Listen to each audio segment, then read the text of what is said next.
How to nail the first 30 seconds of your cold call, guys. The most important first impressions in wholesaling real estate with your motivated seller is the first minute, because the most important part of the entire cold call is the first 30 seconds, guys. Because I can tell you with a 95% accuracy, if you're going to have a decent deal or terrible deal or no deal at all in the first 30 seconds of a cold call. I said that and I say that again. This is absolutely true. Okay. You need to master the first 30 seconds of the cold call. You need to master the beginning of the cold call. You need to master it, because if you do not master it, we're going to have a lot of problems, because the people, like every single cold calling deal I have personally done, within 30 seconds or not, I can pretty much tell if this is a lead that should be going after or which ones I should just hang up and go out off the phone. The first 30 seconds of the cold call is everything. This is why I'm dedicating this entire live stream today to nailing, crushing the best opening lines. Are you going to get objections in the first 30 seconds? The first 30 seconds of cold calling and wholesaling real estate is all going to be dedicated to the first 30 seconds, because that's going to be the most important part of the cold call. None of these gurus don't talk about it. They don't talk about it. Yeah. These gurus don't talk about it. All right, just checking the audio. I think the audio is all good. So we're ready to go. We're excited. I'm checking it all out, guys. We got a new haircut because this is a brand new wholesaling market, a brand new look for Zach. I had to cut the hair, because we're in a brand new market, guys. New data's coming out. Wholesaling real estate's getting interesting, guys. The reason why I got the haircut, guys, because we are coming into a new market where there's going to be more motivation and distress than ever. And you know what that means, right? That means us as wholesalers are going to be doing more deals than ever. So I got to switch it. I guess I have to show you. This ain't the old Zach anymore, okay? We are a completely different market, all right? The haircut shows we're in a different market, okay? Which means we're going to be talking to new deals, because these are going to be sellers that have way more motivation than I've ever had with this long hair Zach, right? I don't know how else to show you. Okay, guys, this is what it means. What this means is we're in a brand new market, which means the first 30 seconds, we're going to figure out really quick, guys, because you're going to figure out this, because we're in a new market where there's going to be more motivation. And if real estate does go down, which it will, and it currently is, that means us as wholesalers are going to be able to do more deals than you've ever had in the past. Think of the past 5 years, and I've done wholesaling, but for the past 3 years or 2 years, you guys, you're going to be able to do more deals in the next year than probably you have in the past 3 years. This is why I have to show guys that we got to get it going. I'm excited. I'm jacked up today, because how do I start off this new look, this new market, everything like this? I have to start off by showing you how to master the first 30 seconds of the cold call, because this is the part that everyone seems to gloss over, right? And some of these gurus are teaching how to cold call, how to do their pitch in 30 seconds. It's ridiculous. So guys, this is what we're going to do. This is how we're going to break it down. We're going to share it all today. So before I get into it, I need everybody to get this going, guys, because I know there's a lot of people right now. They're very anxious. They're very nervous to get into cold calling. They got a fear of cold calling. They're very, very, very nervous. One thing I can do is in this video, I want to destroy a lot of these nerves, because most of the nerves is not knowing what to say or what's going to happen the first 30 seconds. And this is what I'm going to share today. I'm going to do some role plays if you guys want. We do have one-on-one links to hop on. It is in the Wholesaling House for Real group chat in the Facebook group. And we're ready. I'm excited, guys. I want to change lives today. I know I'm going to. So if you're ready to go, if you're jacked up, I need you to match my energy. And if you want to match my energy, get excited to start cold calling motivated sellers, guys. I get so jacked up to cold call. I get so jacked up to help people learn wholesaling for free. Match my energy. Hop on. It's wholesaling time, baby. Woo!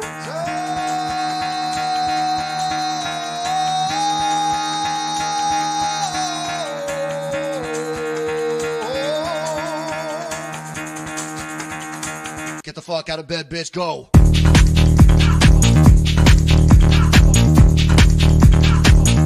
Get up, again, they got go.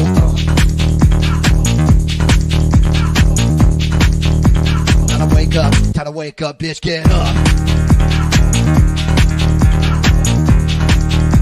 Get up, get up. Get up.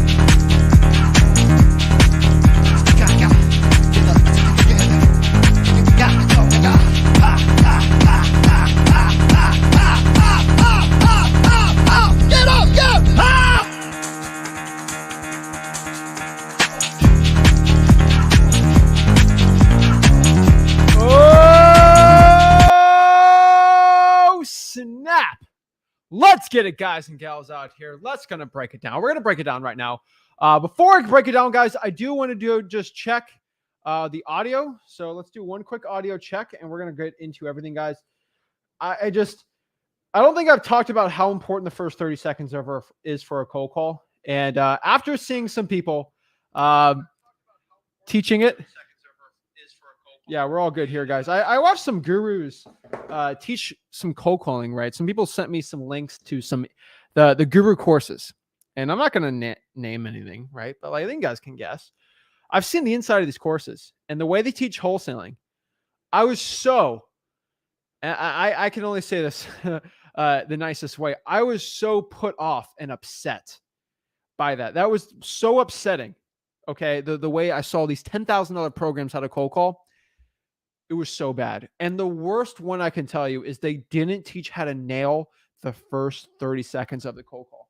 That was probably the biggest offense I literally found from these gurus in these $10,000 programs. Literally paying $10,000 to learn cold calling, and they couldn't even talk about it. And that's the most important part. Okay? So it drives me crazy. Okay? That's why the thumbnail is like, hey, the most important part. We brought short hair Zach back in the thumbnails. We gotta get some new thumbnails. We're gonna work on the pictures of me. Well, I'll work on that, right? But like, guys, I'm excited. I'm jacked up. So let's break this down, guys. And remember, guys, on the bottom right-hand corner here, you're gonna see a link to freewholesaling.com. That's my free real estate wholesaling course where I'll teach you everything you need to know about wholesaling real estate, guys. This is literally a $10,000 stinking course I'm giving absolutely for free. It's stinking free. Freewholesaling.com. You see in the bottom right-hand corner. Let's break it down. Without further ado, let's talk about the first 30 seconds of the cold call, how to nail it. I'm excited. I'm ready to go, guys. If you have any nervousness, any anxiety towards cold calling, this is going to be a great video for it. All right. Let's do this. Let's break this down. So let's get into it and let's go. The most important part. So how to nail the first 30 seconds of a cold call, right? In today's video, I'm going to share how to nail the first 30 seconds of the cold call. So you have the best opening line scripts, how to go over objections, anything when it comes to wholesaling real estate the right way. We're going to break it all down today. So let's get into it. Let's share it all. Let's reveal it. So the first thing I can tell you, the biggest issue I see with wholesalers is the fear of starting. And that's what I mean. There is a huge anxiety or fear of starting of cold calling. And I think that stops a lot of people starting out. A lot of people cannot be successful in their cold calling starting out because they have a fear of doing it, right? A lot of people come up to me and say, I'm scared of cold call, I have a fear of cold calling, right? I'm anxious to do it right. And so many people come up to me and, hey, guys, it is not a problem. Like, I'll tell you straight up, it is not an issue. Okay. It seems like an issue, but it's really not an issue. Okay. Because the one thing I can tell you is with the issue, quote unquote, of being a fear of starting, it's like, it's natural. Like, it's actually normal. You have to be somewhat psychotic to not be nervous, like cold calling the first time, right? Because it's new, right? And it's kind of weird, but like, it's absolutely true. It's like the fear of starting for cold calling, right? And it's a weird one, guys. And I'll tell you right now, it is a very, very weird part, right? And it's very weird for a lot of people like me. You know, starting out cold calling, I was nervous. I closed deals. I was still nervous to start cold calling, right? It takes experience, takes time, but let's break down the fear of starting, right? So many people fear the start of the cold call, right? There's the initial hello. Some people's their heart drops when they hear that, you know, and gurus like to sell you a course of how you don't have to go cold call, buy my program or whatever. And the truth is why these gurus do it is because they're trying to give you like a $15,000, $20,000 course of why you don't have to cold call so you don't have to be nervous. If you're nervous to cold call, how much nervous are you going to be to go up to someone's house in person and close that deal? That's way more nervousness, okay? It's like the guru thing, you don't have to cold call, guys. Cold call is just the first part. All right. It's just the first part. It's like asking a girl or a guy out for a date, right? Asking them out is only half the battle of the nervousness. Cause then you got to go on the date, which is like another nervous battle. Right. And the gurus are like, you know, I'll teach you how you don't have to ask people out to date, but you still got to do the date thing, which is nervous. It's like, well, why don't I just learn how to ask somebody out? Because I already got to deal with the other nervous part. And I'm going to be a lot less nervous if I have that, like, if I know what to do, right? And that's the honest truth. And that's what you guys got to understand. It's like the fear of cold calling, you still have to go with the fear of closing a seller. So you just got to bring on a head on. Let's talk about the fear. Okay. Let's try to eliminate this fear as much as I can, right? Most fears, phobias, anything like that, most fears that can be overcame. Okay. And I'm going to say this truthfully. Like, some of these black widow spiders, I got a fear of them. A lot of poisonous frogs, that touch me and I could, be ended.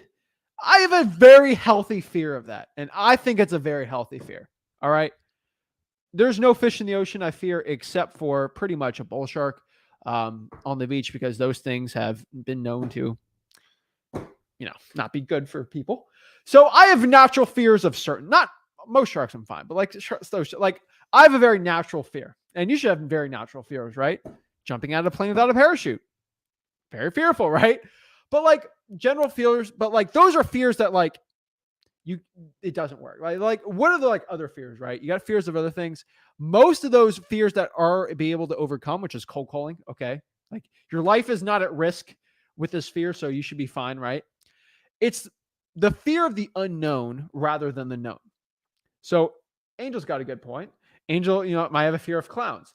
The point of having a fear of clowns, kind of like cold calling, is you don't know if this clown is going to be like a John Wayne. I'm not going to say the other word for the algorithm, but like it could be a scary person. The clown could be a scary person that might do something, right? And that fear is from the unknown of, is this clown going to be a killer clown or a regular clown, right? That's actually not a bad one, like I get it, but that fear is coming from the unknown. A fear of snakes is just normal. Okay. Human beings, we should be fearful of things that could, be destroying of us, that end us. That's fearing for your life, normal. But like other fears, right? So the fear of talking to a seller, the fear of asking somebody out, right? The fear is not from it, but it's from the unknown or the known, right? So if I know for a fact, 100% chance that person is just going to say yes or no, or if they're going to say, yeah, if I know for a fact someone's going to say yes, the fear is kind of pretty much eliminated, right? And if you understand that, like the unknown is gone, it's going to be fine, right? And that's the honest truth. You just got to get over it. So like the fear of cold calling really stems from not knowing what's going to happen on that call. It's not the known, you knowing what's going to happen on the call. That's never a fear. Never. Okay? Never a fear. So the only fear you should have in cold calling, because you're going to know what it's all about. You're going to know exactly what it's about here. The only fear for cold calling should be the fear of being bored. Okay? The FOBB, I don't know how to describe it the right way, but fear of being bored. Okay? That's pretty much the only fear you should have. The fear of being bored in cold calling. That's pretty much the only fear you should have for cold calling. It's like, this is going to be a boring call. I'm not going to be able to do anything right. It's the fear of being bored. So that's really it. So like, if you know for a fact how the cold call is going to go, so how can a cold call really go, right? Number one, they say, yes, I'm looking to sell my house. Number two, I don't want to sell my house. Or three, curse words, right? Pretty much those are the three things. Because the fear, oh, what if they go to my house or say, they're not going to, they don't know who you are. Okay. People give threats over the internet all day long. Okay. I just like, it's not like, oh, I'm going to go whoop your butt because you called me. No, you're not. Okay. So like they don't know where you live. They just got a phone number. Right. And honestly, they just say things emotionally. People are emotional creatures. So like, if you really figure out the biggest fear is like, I think most people know someone can say no, or I'm going to hang up on you, or, that's not really a fear. Fear of someone getting a deal. That's not really a fear. Some people have a fear though of messing up, and that's theoretically an unknown. And that reason of messing up is actually a very common fear. And it's actually pretty much something most people are going to do. So if you know you're probably going to mess up starting out in cold calling, you shouldn't be fearful. If you expect to mess up to a point, it's not going to be as bad. Right? It's like going into a situation knowing that you're probably not going to be able to, do well on it. Like you're not fearful of it, but you're just assuming the worst. Right?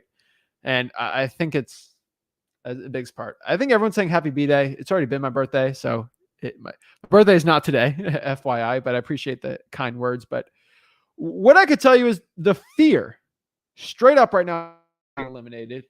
The fear of messing up is going to be commonplace. I have never met one wholesaler, especially cold caller, that has never messed up. Okay, straight up. Like, I've not had one cold caller I know that is making over 100K a year that's not messed up once. Okay. So I think the biggest fear is the fear of messing up. And it's going to happen. All right. It's going to happen. So I have a fear of stubbing my toe. But I know for a fact I'm going to stub my toe probably once this month just because I'm a dummy. Okay. I'm just a big dummy. So I don't have a fear of it. I know the worst. So the next fear is objections. We're going to break this all down. So the biggest problem I see with fear is not knowing what to say or just having the call go bad. So how do you remove the call being bad? Having a really good script. Most gurus have people that freak out or they suck or they're terrible at their cold calling because they have terrible guru scripts. So let's break down the script of cold calling, how to nail the first 30 seconds. This is going to be my script for cold calling. So let's break this down. So how do you do really good at cold calling? How do you not mess up on the cold call, right? Guys, I want you guys to understand when somebody says, no, I don't want to sell my house or F you, that's not a failed call at all. You should expect 90% or even 95% of the people to say no. Okay. Like, no, I don't want to sell my house. That's expected. So like, don't freak out. Okay. You should just keep going until you get the yeses, which, 2, 3, 4, 5% are going to say yes. So it's fine, right? It's a numbers game, guys. All right. It's straight up a numbers game. So look at the script, right? How do you become successful? How do you nail the first 30 seconds? You got to do the script like this. Don't get cute with it, right? I know everyone does. They try the Wolf of Wall Street. I see here if I have the prime opportunity for a lifetime for you here. Like the ridiculous ones, okay? Someone sent me a TikTok on that. Shout out to that guy. It was hilarious. But like, don't get cute with it, okay? Don't lie. I think a lot of people get messed up because they lie in their scripts. I work for a multi-million-dollar hedge fund company, and we're looking to buy more investment properties in the area. I've bought over 500 properties this day. So many bad wholesalers lie. It's ridiculous. Okay. Hey, where are you calling me out of? Are you in Florida? No. Yeah, I live in Florida. Why are you giving me a California area code? Right? Like, don't lie. Okay. You're not going to sound confident, and your cold call is going to suck if you lie. Okay. Next one. Don't act like you're somebody you ain't. I see this all the stinking time, and this is why you're failing. If you are, let's say, a reserved person, and you're not this crazy excited person when it comes to your cold calls, don't act like somebody you ain't. Okay? Be yourself. Everybody else is taken, so be you. Okay? No one else can pretty much be you. And I find this issue so many times. And it drives me insane that you try to act like a Jordan Belfort or try to act like a Zach Ginn on the phones, right? Like, if you look how Jordan Belfort closes on the phone and see how I close on the phone, look how Rick closes on the phone. Completely different how we close. It's our unique thing, okay? It's unique. Don't try to adopt somebody's thing, okay? Be yourself on it, right? Add your own flair, add your personality on it, but like, don't get too crazy on it. But like, if you're a guy like it's excited talking to people, do it. If you're a little more reserved and you want to be to the point, which is, I think, sort of closer to by me, do it. Like, I get excited about wholesaling, but for cold calling, like, I'm pretty much just to the point and shorter. Rick, my dad, like, he likes to be a little more conversational with it, but like, I do not act like I'm somebody I ain't. Okay. I act like I am me. I can only be myself. I don't know how to be somebody else. Okay. I can only be myself.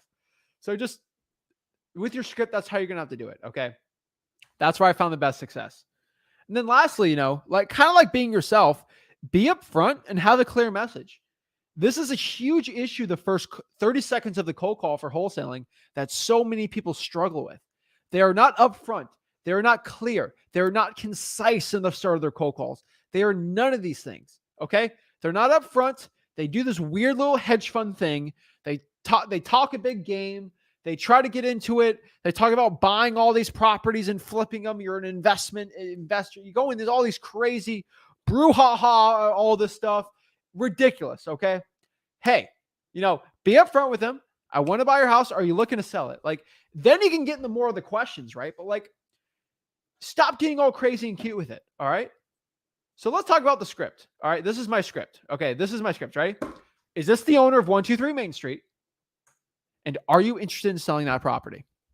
Guys, That script right there has made me over $1 million stinking dollars. All right. I've made millions of dollars off of that script.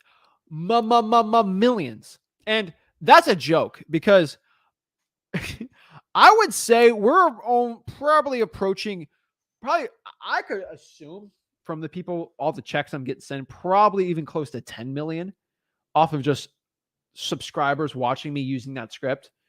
There is literally tens of millions of dollars of deals being done from just that script. Okay. Millions from me, but 10x more millions from my subscribers just because I have an army of hundreds of thousands of people cold calling that script and doing deals, right? Guys, I get sent probably every day 2 or 3 checks from you guys, which it makes me so happy to see it. And then some of you guys posted in the group, like 2 or 3 checks. Like, I don't want to post this. I don't want anyone to know where my market is, but like, thank you. I got this from cold calling your script, all that, like, 30, 40, 50, $60,000 checks, right? It's amazing, right? All for my script, me and Rick's script, all from it. So when you really are looking at this script is simple, but why does it work? Because you can't screw it up. And you're not cute with it. You're to the point. It's amazing, guys. So the script is, hey, hello, is this the owner of 123 Main Street? We want to make sure skip tracing is right. We reach the right person. And then we ask them if they want to sell their house. 95% of the people on your list, and I'm saying this truthfully, honestly, with conviction in my soul, okay? They are not going to want to sell. 95% of them most likely are not going to want to sell. Let's do 90 if you're in a really motivated list. 80 if it's a probate, right? If you know for a fact only 15% on a list is going to even want to sell, why am I going to get in a full conversation about buying properties if they don't even want to buy it? This is like selling peanut butter to somebody who is deathly allergic to peanuts. I don't care what you have to say. You can be the greatest salesperson ever. You be Grant Cardone, okay? You be Warren Buffett, Elon Musk. You can be whoever you want. Your greatest celebrity. They ain't going to buy a peanut from you because they will literally be an anaphylactic shock if they buy a peanut from you. So whatever you say will not work, okay? So why would you try to sell peanuts to somebody that is deathly allergic to peanuts? Ridiculous, okay? Now, if I try to sell EpiPens to them, that might be a lot better, right? But if that person loves chocolate, I can sell chocolate to them all day, right? Because they want to buy chocolate. It's like that SpongeBob episode. There's people that love chocolate. Works. Just understand, guys, that like you only want to have conversations with people and give offers on people that want to sell their house. Why you got the haircut? We're in a new market. We're not giving offers to people that just want offers. If you want to sell your property, you tell me you want to sell your property and we'll go contact you. We'll give you an offer. If you don't want to sell your house, I'm not giving you an offer. Okay? That's it. People get so crazy right now. And the first 30 seconds is all figure out if somebody wants to sell their house or not. I don't even want to deal with them if they don't. It's ridiculous. I ain't selling peanuts to somebody who's allergic to peanut butter. I don't care whatever I say. I'm not going to close them. But if somebody loves peanuts, kind of like Rick, loves peanut butter, he's an easy sell. Okay. I'm telling you right now, anyone knocks on his door right now, Thin Mint cookies, he's buying them. All right. He's buying them. Okay. He loves it. So that's money right there. Right. And like, that's an easy sale.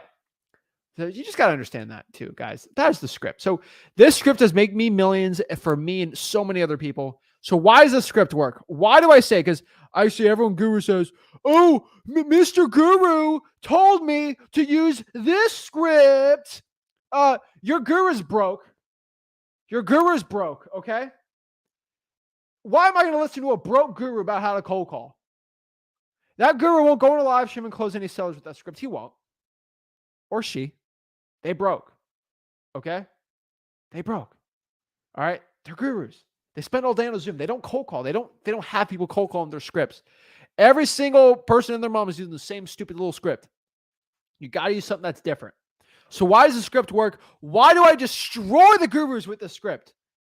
Let's break it down. Let's share exactly how to do it. Let's share why the script works. Number one, it's efficient and it does not waste time. It is non-time wasting.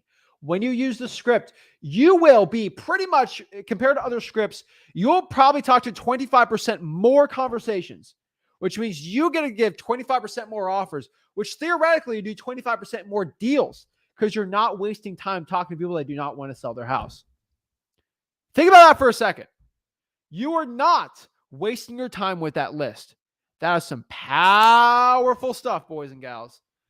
Some powerful stuff. All right.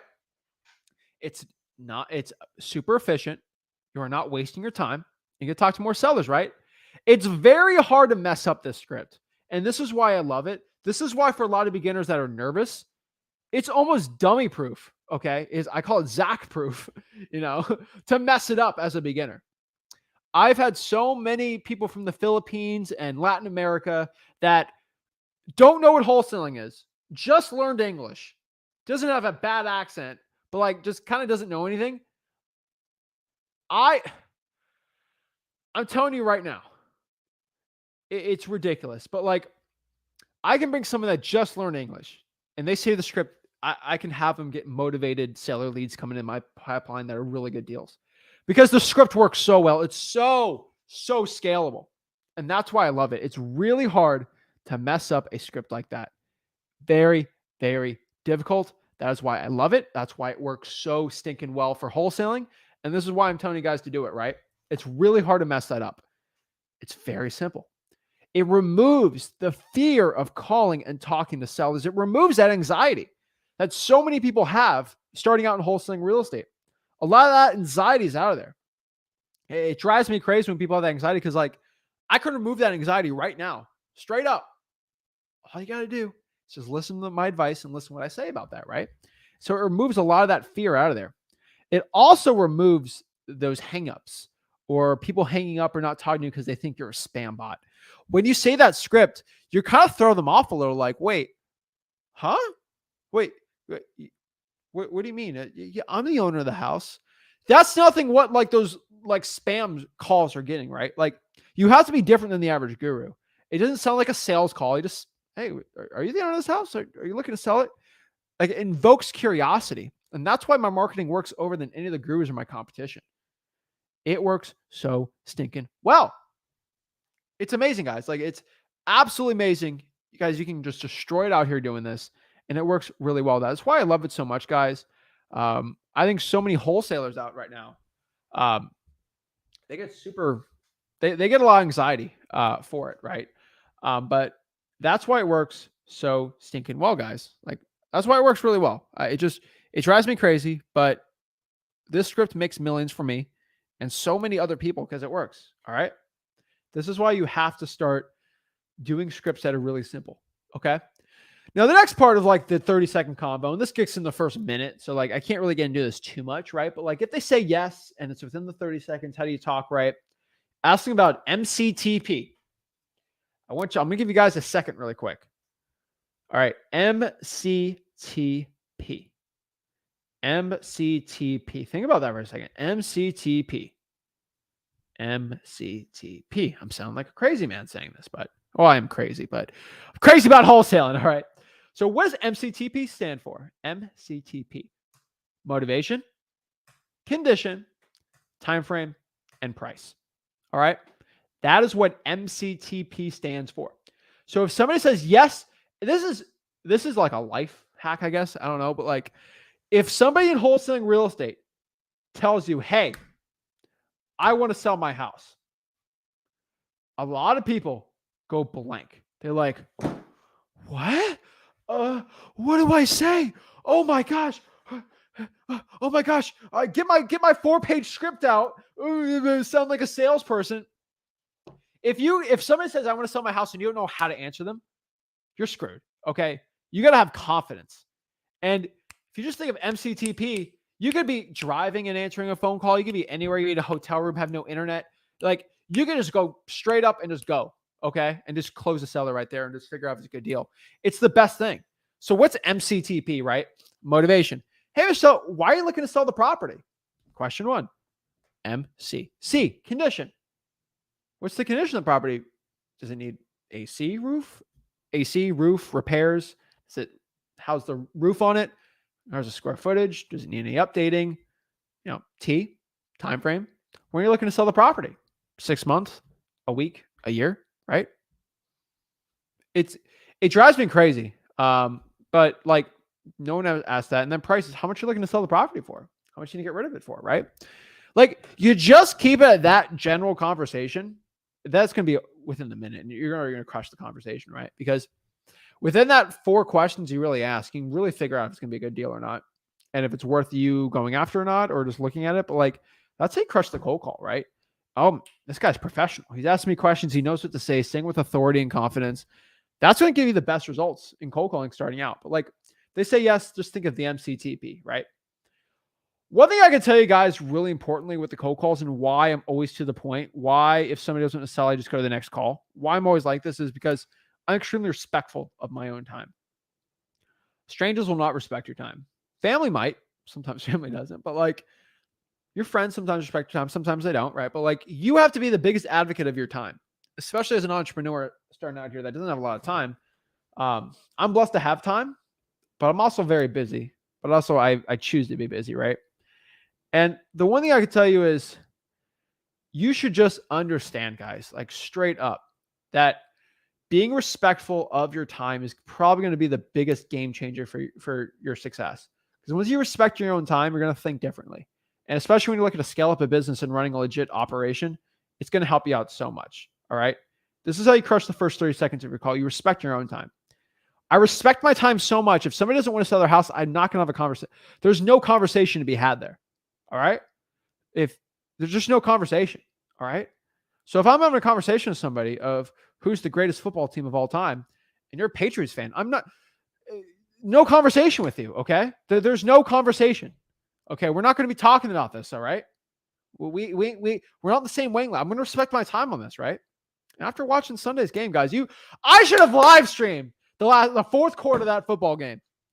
I should have live streamed. I'm glad I got my voice because my voice would have been gone. That was the most insane game ever.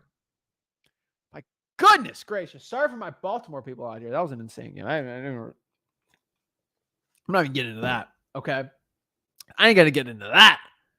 That's a whole episode I can make on that.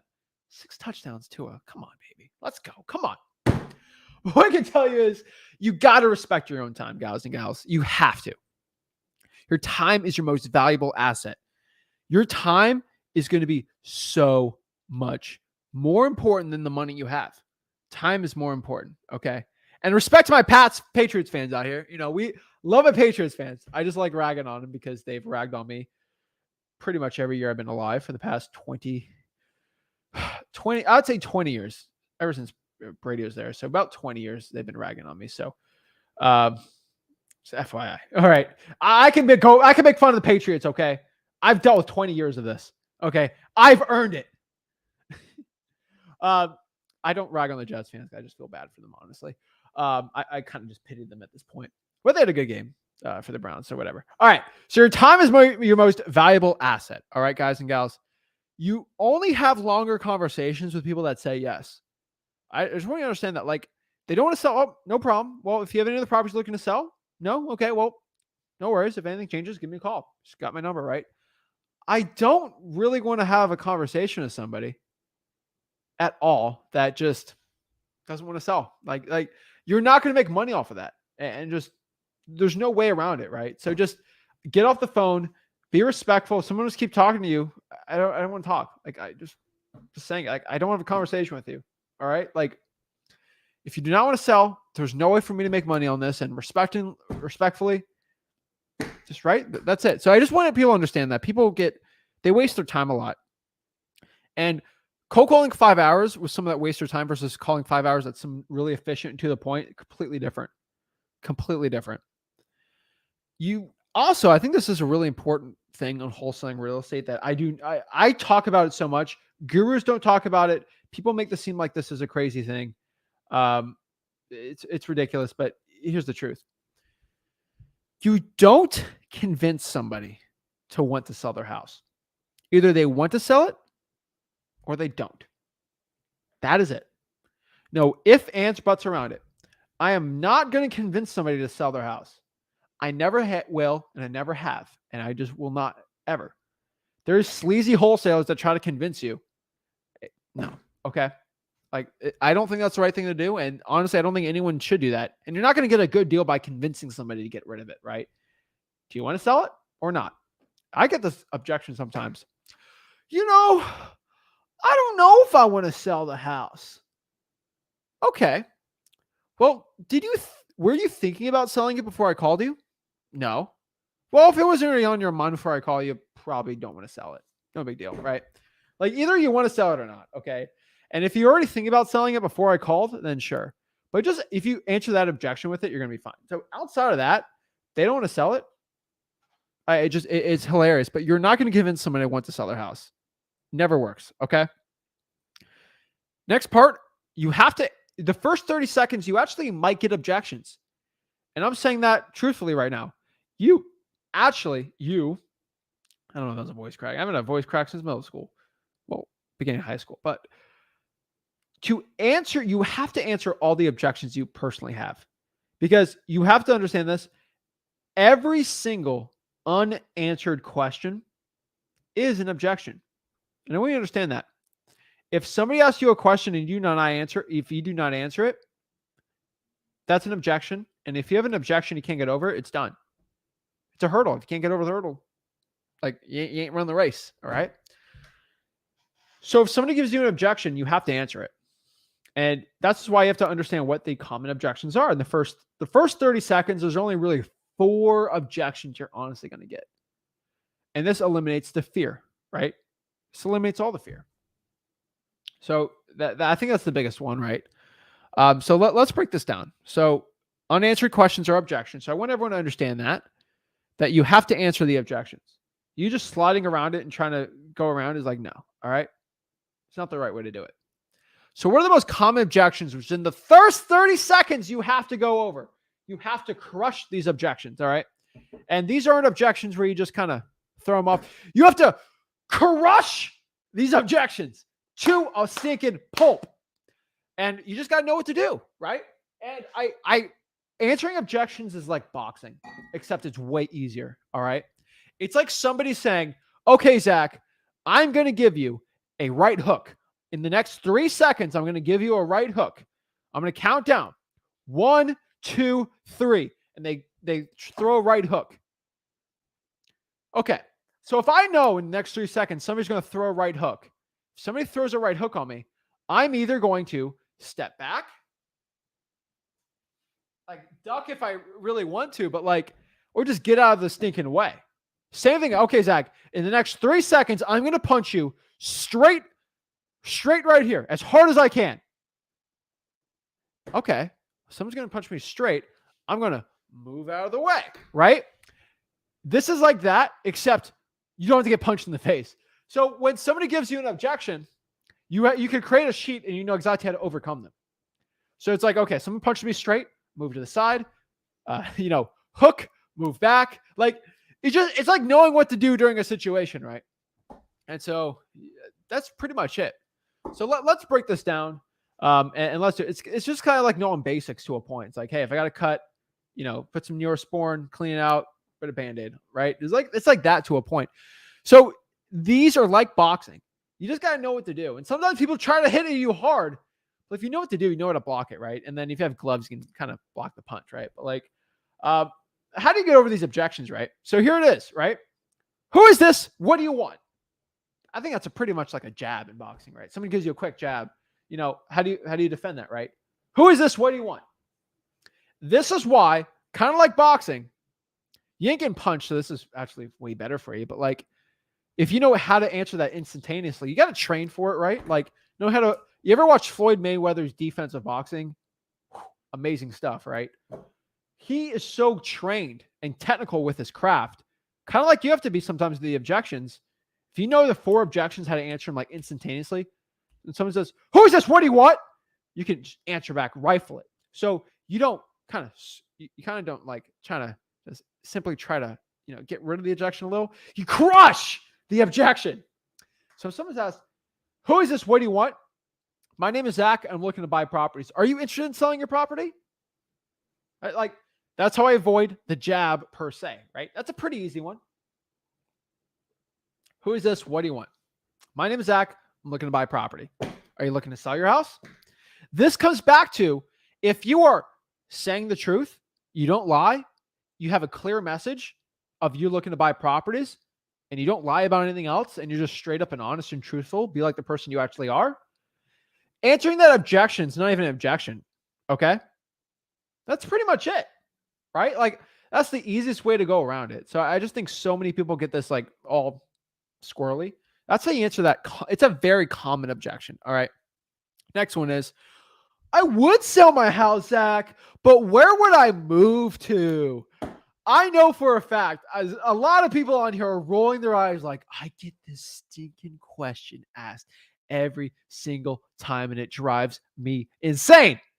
And I get that all the time too. It drives me insane. But there's an easy way to answer this one. There's only really one way to answer this, right? Ma'am, I don't want to buy a house from somebody that doesn't know where they want to go. Usually when I buy a house from somebody, they know where they want to go to, and they have a clear sign because they actually want to sell it. If you're looking to sell your house and just move anywhere, you do whatever. Usually when I give somebody hundreds of thousands of dollars for their house, they usually buy another house so they rent it. That's what they do. Well, if you don't know what to do, I'm probably not going to be the right person for you. I would consider probably not selling it if you don't know where you want to move to. I just straight up with them. Like, every single deal I do when I buy the house, like if they live in it and they want to move somewhere, like they already know we're looking to move. I got to get a new job. I'm moving on a cheaper house or around here. I'm just moving to this other place. Like, they already have a plan. Okay. And worst case scenario, they can just rent something out. Like, if they really wanted to. And I have some people that do it. They just want to sell, cash out, rent it out, or if it's a rental property, things like that. Like, that's the way you answer that. Like, it drives me insane. Okay. And Steve, I'm not even mentioning the Martha Vineyards joke. Okay. Steve's going hard in the paint on the stuff, but that was funny. But yeah, where would I move to? It's like, well, I mean, you're going to have the money to sell the house. I mean, it's your choice. Man, I don't know. I think Jensen Beach is pretty nice. You know, the Hamptons is nice. Maybe move there. Like, yeah, right? Like, that's kind of a personal decision, right? I'd probably talk to your wife or your husband about that, right? Like, just don't get condescending to a point, but like, I don't ever call that objection. Some people call it objections. I don't really think it's an objection, but I think it's kind of funny. Next one is probably the most common one you're going to get cold calling. And this is, how much are you offering me for the house? Zach, how much are you offering me right now for the house? How much are you offering me, Zach? I get that all the time. And you guys see me in my cold calls. I get asked that all the time. And that's pretty much what I would call the barrage. You know, the guy just going all out, trying to punch you all willy-nilly wild. And when someone's going wild on you, trying to punch in boxing, you got to step back for a second, defend, block, duck, hook, and just know, like, that barrage, they're going to chill out. A lot of people are really aggressive sometimes with me, of like how much I'm going to offer them. And I always give them this one thing. And this is the hardest objection I think a lot of people have to like learn how to say. But you really got to think of buying things, right? So it says, Zach, how much you offer me for the house right now? Cash right now in my hand. How much you looking to offer me, Zach? And I know for a fact when they're calling me, they got their hands crossed, like, how much are you offering me for the house? And I always answer this like, yeah, I would love to give you your offer, which is kind of like, wait, he's going to give me an offer? Oh my gosh. What's your offer, Zach? Well, let me ask you a quick question, then I'm getting the offer. Okay, yes. So what question? Because they want their offer, right? And some are really slick about it. Have you ever bought a car?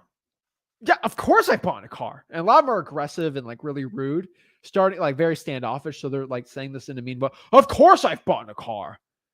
Well, when you bought the car, did you test drive it? Yes, of course I test drove the car. Well, same thing about real estate, right?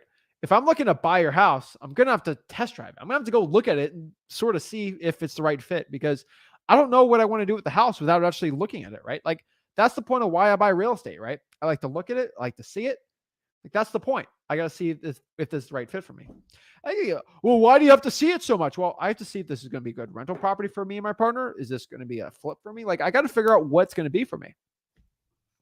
Like, well, that makes sense. I just got to look at it, right? Because I've had someone tell me the house is good. I go there, it's termite infested and the roof's caving in. And I've had people that tell me their house is a pigsty mess and it's falling apart and it's a clean house and I can offer them more. Like, I don't know. I got to actually go look at it, right? That's pretty, like, most people are like, fine, that makes sense, right? Like, hey, once people start buying cars sight unseen without actually test driving and looking at them, sure, we can start doing that. But most people still need to do that, right? Unless it's like a perfect cookie cutter clean house and car, which it isn't. Unless your house is perfect, I can't give you an offer right now. And they're like, oh, well, my house is perfect. Okay.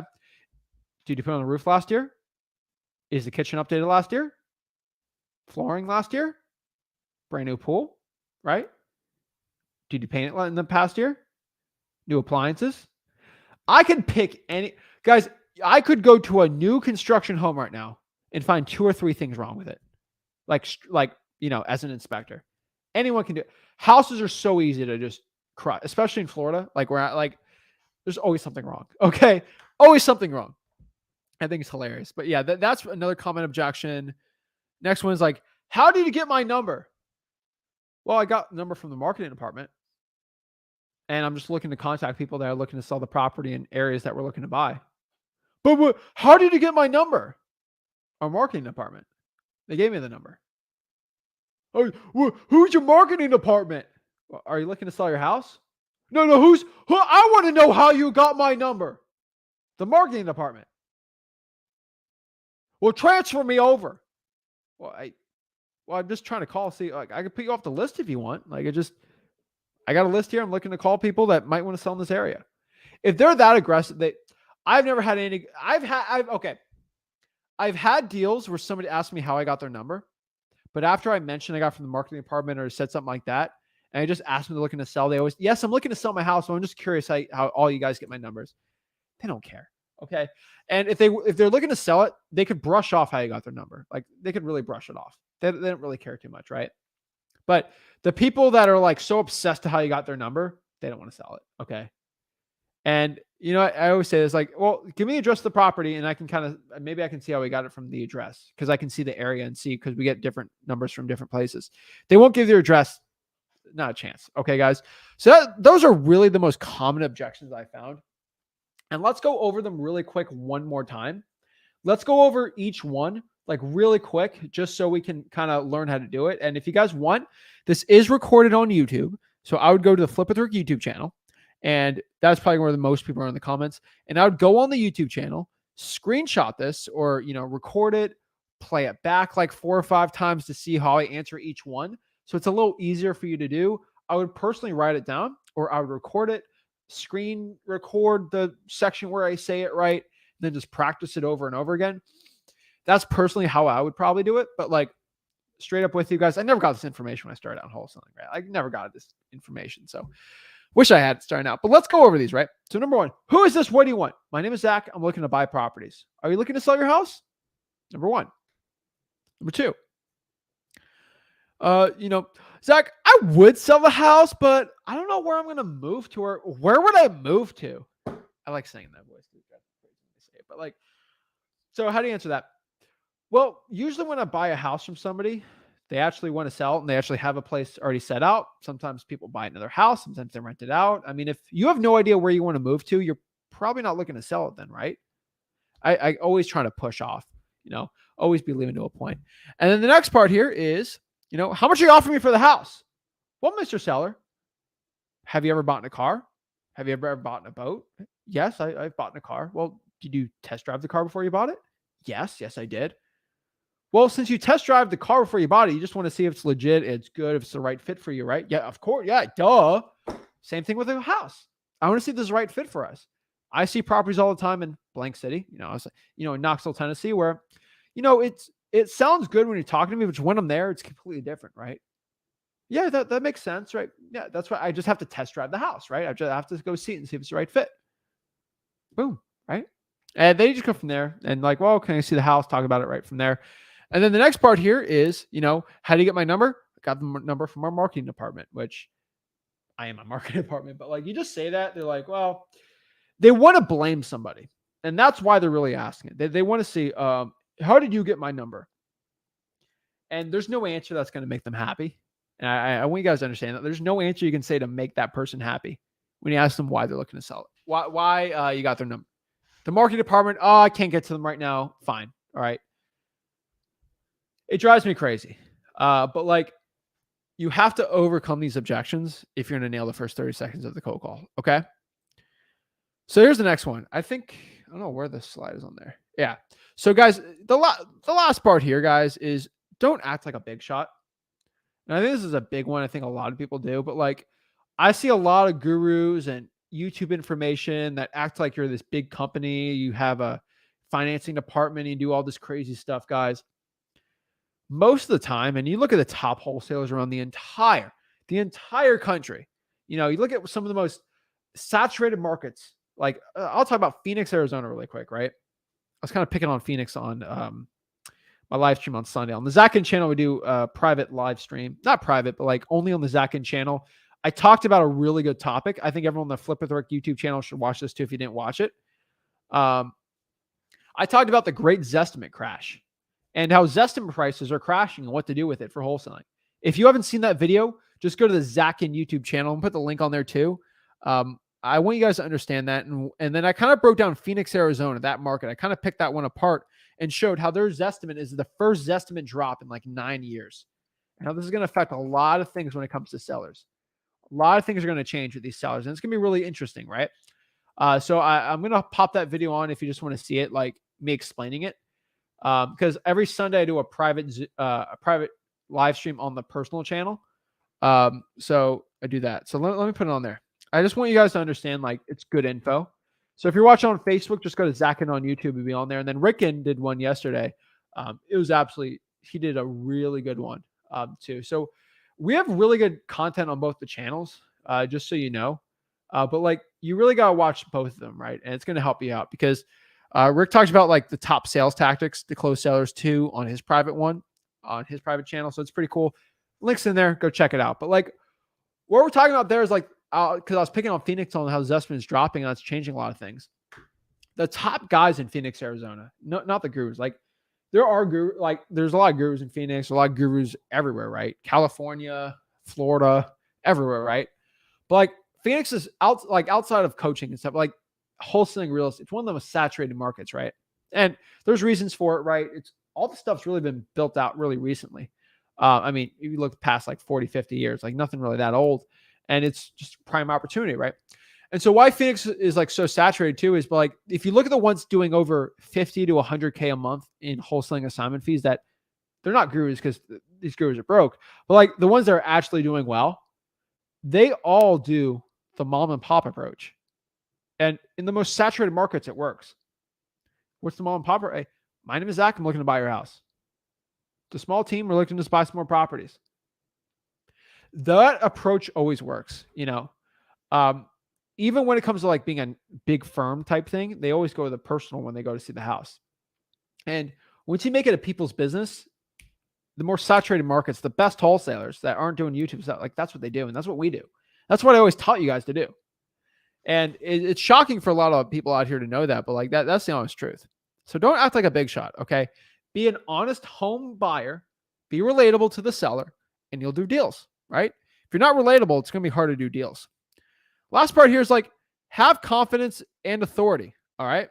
Let's make sure I knew what the last slide was, but like, you have to understand this about talking to sellers, closing deals, stuff like that. But I talked about this like crazy last week, but like, and I'm going to repeat it again because I want to sound like a madman on this, but if you want to crush the first 30 seconds, you have to understand this concept.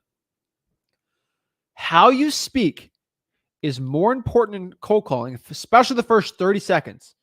How you speak is more important than what you speak. What you say is not even in the same ballpark of how you say it. And what do I mean? Like the way you speak, those tonality. If you combine confidence, tonality, and a great confidence with a good script, it's on fire, right? And I want you guys to look at the best salespeople. So like it's not what they say, and it sometimes is what they say, but like most of it's how they say it. And like, you just got to understand that. And like, you look at any sports, like Michael Jordan shoots the ball. Zach Ginn shoots a 3-pointer. Steph Curry shoots a 3-pointer. It's how he shoots is more important than what he does. Okay. I play basketball. Steph Curry plays basketball. We both do the same thing, but how we do it is a lot different. Okay. I'll tell you that straight up. How we do it's a lot different. All right. So just like understand that too. It's more about how you do it to a point too, right? And it all comes down to having confidence, having authority when you speak. Because when you speak with authority, you're going to sound better. You're going to have the same lines, but you're going to sound it with a lot more authority. You're going to make more money. So last thing, like the way you got to think of it is like, do you want a confident waiter? And what I mean by that? Hey, Mr. Waiter, I'm definitely allergic to peanuts. Is there any peanuts in this, melody stew? No, there's no peanuts in it, and I'm going to make sure 100% there's no peanuts in there for you. Versus, is there peanuts in this melody stew or whatever? There's no peanuts in there. I'll make sure that there's no peanuts in the stew. Which one sounds a lot better? And that was extreme examples, obviously, but like, I want a confident waiter. All right. How they say it is more important than what they say to a point too, right? And even when selling, Zach, here are the specials for today. We have a great monstrous soup with a prime rib versus here are specials today. We have a monstrous soup with a prime rib with buttered potatoes. Like, guys, same line. It's just how you say it, right? And one sounds way more appetizing than the other. It's the same food, but the way you say it's so much different. I want you guys to understand this. When you I don't watch TV, but I do like watching a lot of educational stuff on YouTube, and sometimes some like fast food restaurant or chain. Guys, I haven't eaten a Whopper in like 4 years. I've had Big Macs. I like Big Macs. But like I haven't eaten a Whopper in like 4 years. And I never find Whoppers appetizing. I'm sorry. I just don't. I think Big Macs are way better. But I've never found a Whopper I've had Whoppers. They're good. But they're not like life-changing, right? When I see some of those Whopper commercials, the way that they describe it with authority and confidence sounds delicious. But it's not, okay?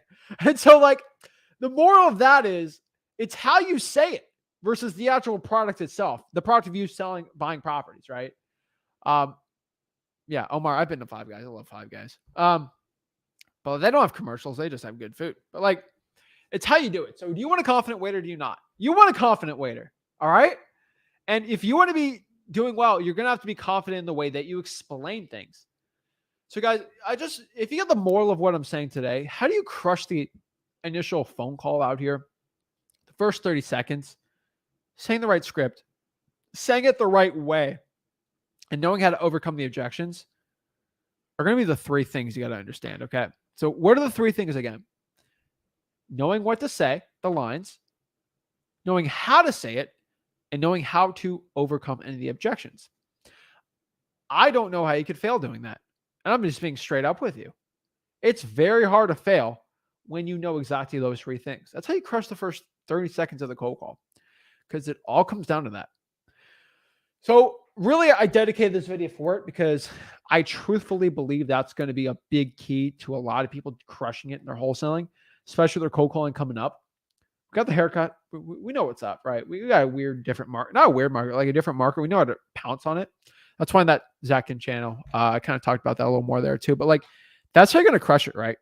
That's how you're going to dominate the next market shift more or less on this, because you're going to know exactly what to say for the best success possible in wholesaling real estate. So that's it. Let's answer some questions. I know I got a lot of questions on here.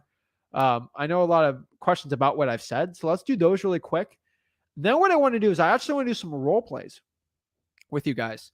So we got some people in the back here. We're going to do some role plays about exactly how to nail the first 30 seconds and see if you guys have what it takes to crush it on the first 30 seconds, which I'm not going to be mean or anything, but just how we know what to say, right? and we're gonna break it down, right? So that's what we're gonna do. So appreciate it, Dylan. But yeah, Brian, where can I get the scripts, guys? I just said the scripts. If you want to go, you go to freewholesaling.com. You get the scripts there too if you really have those questions. But like that's where you get the scripts more or less. Yeah. Imagine being a Jets fan. That was a good Jets game. Saw your debate. Appreciate that. I'm not gonna bother Nick because I know Nick's in New York, so he's a Jets homer. So I just feel bad for Nick being a Jets fan. So let me get his little victory over the Browns. Backup quarterback. I mean, I think you should have beaten the Browns, right? Outside of Cooper and Cooper and Chubb and Hunt, like that ain't a good team. So Dylan says, so many people say for the right price. That drives me crazy too. For the right price, I'll sell it. Well, what's the right price? I don't know. $1, right? Like, you just go from there. But like that drives me crazy. Angel says, how do you get I have 2 cups on my lives. I have decaf coffee or tea and then water for hydration. Because I don't feel hydrated when I drink coffee, but I need hydration. But I also like drinking something warm because my voice, I don't know how gurus do it. Maybe because I do 4 live streams a week. But like I can't talk for 2 hours straight. I need to drink something. I don't know, my throat can't handle. I don't know why. But I like being hydrated for it. So yeah, that's why I can't make a good guru. I can't do an hour webinar, But yeah, I've had 5 guys. They are always good with the fries, the portions on the fries. That's how a company should do it. But yeah. So let's break it down. Let's break this down. Let's do some one-on-ones. Let's see how it can help the people out. We're gonna see more or less if we can actually go out here, all right, and do some role plays and see if there's anything I can do to help the people out. And see, I think there's a lot of learning to be done on it. So let's do it. So first we got Rommel. What's up, Zach? What's up? How's it going? Pretty good, just relaxing. Going through my book to find the script. All right, man. So do you know the script? Yeah, I have been written down somewhere. What is it? Okay. Should we start? Yeah, let me know. Hey, is this the owner of 123 Main Street? Yes. Hey, this is Ramel. How's your day going so far? Pretty good. I saw your property at 123 Main Street, and I wanted to reach out to see if you were interested in a cash offer on the property. Possibly. Okay, may I ask the reason as to why you'd like to sell this property? What? I mean, I just want to get rid of it. Okay. How's the condition of this property? Why is the reason? Why do you want to get rid of it? What do you mean by condition? Like how's the roof? Like the state of the property. How's it looking right now? I think it's looking okay. Okay. What is okay? Like, how's the roof? How's the Well, kitchen? the roof is 15 years old. Oh, okay. Is it vacant? Yes, it is currently vacant. Okay. How long have you thought about selling this property? Probably the past year. Oh, okay. Where would you move if I were to buy the property from you? Where I'm at right now, because it's a vacant house. So why are you trying to sell it if you're going to move it back into it? I'm not moving back into it. I have my own house here. Oh, okay. It's a vacant house. Just That's sitting true. there. That's true. That's true.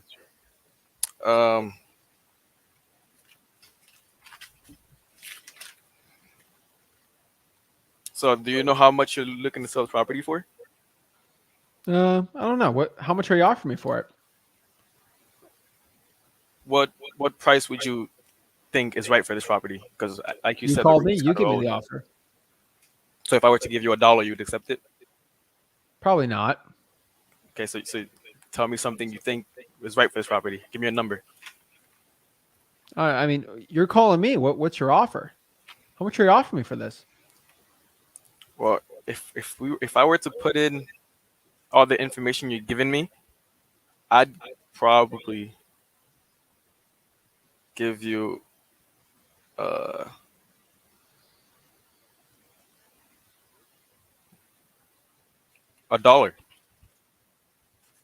Okay, I'm gonna say no to that. So you don't have a price though. So that's my offer.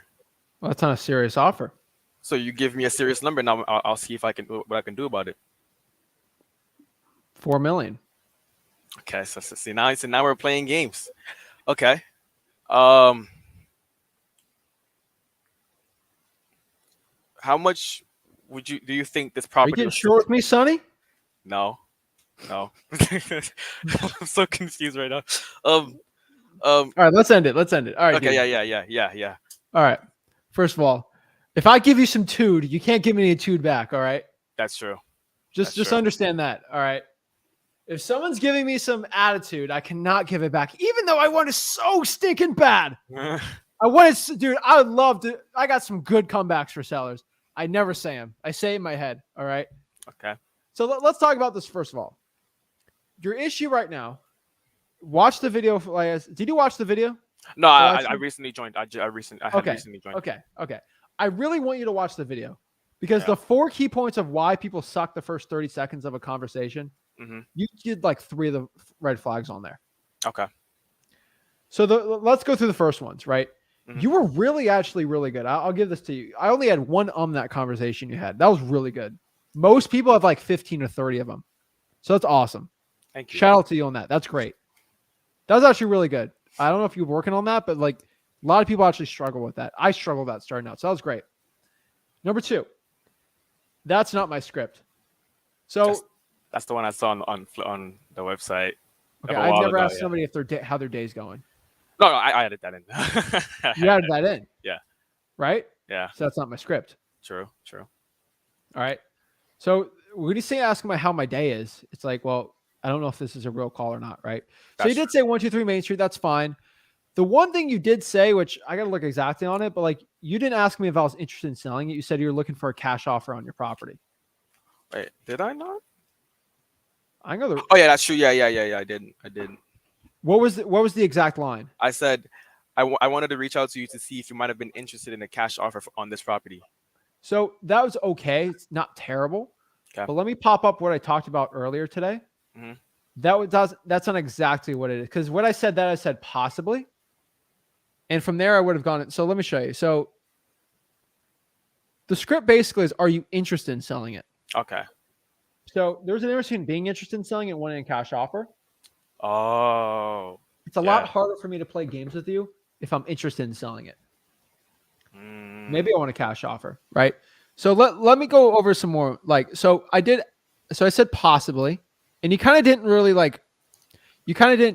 deep dive into that. Wow, I didn't know how to move into it. I didn't know how to move into it anymore. No, that's fine, man. What I would have said in that situation, which, dude, you did great. We're learning. You're gonna get probably 15% better at cold calling after this conversation. Okay. Not gonna double it, but you're gonna get better. Yeah. I promise you. You keep doing these every week, and you're gonna get phenomenal. But in this situation, knowing what to do, if I said I'm possibly, maybe I'm looking. Well, why would you even be thinking about it, right? That's how you ask it. And that's not even asking about the motivation, right? And so that's the next one I would do, and kind of deep dive into that too. Okay. The next part here is I said it was a vacant house. You said where I would move to. That's fine. You just got to understand that. Some of these are vacant, so just understand that. So if it's vacant, that means you already have another place. I'm living in my house. Yeah, I just have right. Might be a probate. Aunt passed away, something like that. Just understand that. You had some good confidence, but when you started going off script, that's when it's kind of veered off. Okay. And that's why I wanted to test you out. How you do off script, because if you're going off script, you really want to bring it to the MCTP, which you did good. You did good trying to pull me back in. The M was really good, but you didn't deep dive on it, which is fine. You just got to figure out why I'm actually looking to sell it, right? Yeah. The next part's condition. I would probably write down condition a little more for you. Okay. But I would not. So can you tell me a little bit about the house? That's what I'd say about condition. You could say condition. And then I didn't understand it on purpose. I acted like I didn't understand what condition meant. Okay. Well, you got to lead me. What do you mean condition? And then you kind of didn't know what to say because you probably never got that. What's condition? AC, roof. What I like doing is like, Mr. Tell me a little bit about the property. Oh, it's a 3-bedroom. People love talking about themselves in their house. Yeah. It's a 3-bedroom, 2-bath, cathedral ceilings, brick. You know all the thing, right? Mm-hmm. How many bedrooms is it? How's the AC of the roof? Does it need updating? All the stuff, right? You kind of get in there, and then from there, in an ideal world, when you're looking to sell the house. And I'm not sure if you asked me about time frame. No, I don't think I did. I don't think you did, which is fine. I said, how long have you thought about selling the property? Yeah. So when are you looking to sell it, right? Okay. That's it. Just language right there. That's fine. Then price. This is a fun one, right? Because you didn't exactly tell me I was looking to sell my house, right? Are you wholesaling in person or is this virtual? Virtual. Okay. So this is virtual, and I say you give me an offer. You're going to have to say this to a point, like I've said. So if somebody says, what's your offer? What's your offer? What's your offer? You don't have enough ammo. You don't even know what the house looks like. Mm-hmm. So you got to let me know that, right? Yeah. And so I started getting attitude and being mean because a lot of sellers are going to do this. Where are you at right now? I'm in New Jersey. New Jersey. Dude, Yeah. Bro, you already know New Jersey people, right? Yeah, yeah. They're rude to the point, just aggressive, right? Yeah. And so usually, if you're from New York, New Jersey, if someone's mean to you, you just be mean back to them. It's kind of second nature. But like when I'm sort of saying, give me an offer, it's like, hey, I would love to give you an offer right now, Zach. But I got to know a little more about it, right? Like I just can't blindly give out offers. Like, have you ever bought a car? Yes, did you test drive it before you bought it? Of course I did. I sort of have to do that. I have to look at the property, look at it, see it. My partner go by and look at it before I can really give you an offer. Like I'm legitimately trying to buy your house. I'm not going to give you an offer blindly because I don't know what it looks like. Yeah, that's really good. That's how you go over that, Okay. So the dollar strategy, you tried that, Mm-hmm. but that's really a closing technique. That's not for the initial call. Okay. We're not trying to close somebody on the initial call. We're just getting some information. All right. Now, I'll add this on just so you know what the dollar strategy. You give me $1. That's not a realistic offer, not $1. Okay. Then you go $2, $3, $4. So just keep adding on. You keep adding on, right? And the point is like, if they just won't saying it, you just got to go to the close. Okay. And the point is, have you seen my acquisition stuff when I talk about closing sellers last week? No, last week, no. I seen it on Okay. the acquisitions. Well, if you look at any of the acquisitions modules, what's the most important part about closing a seller? You gave the dollar method, which is a closing tactic.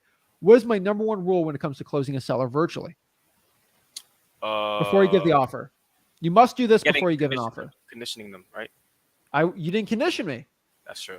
You gave an offer without conditioning me. I could have done whatever I wanted. Right? Yeah.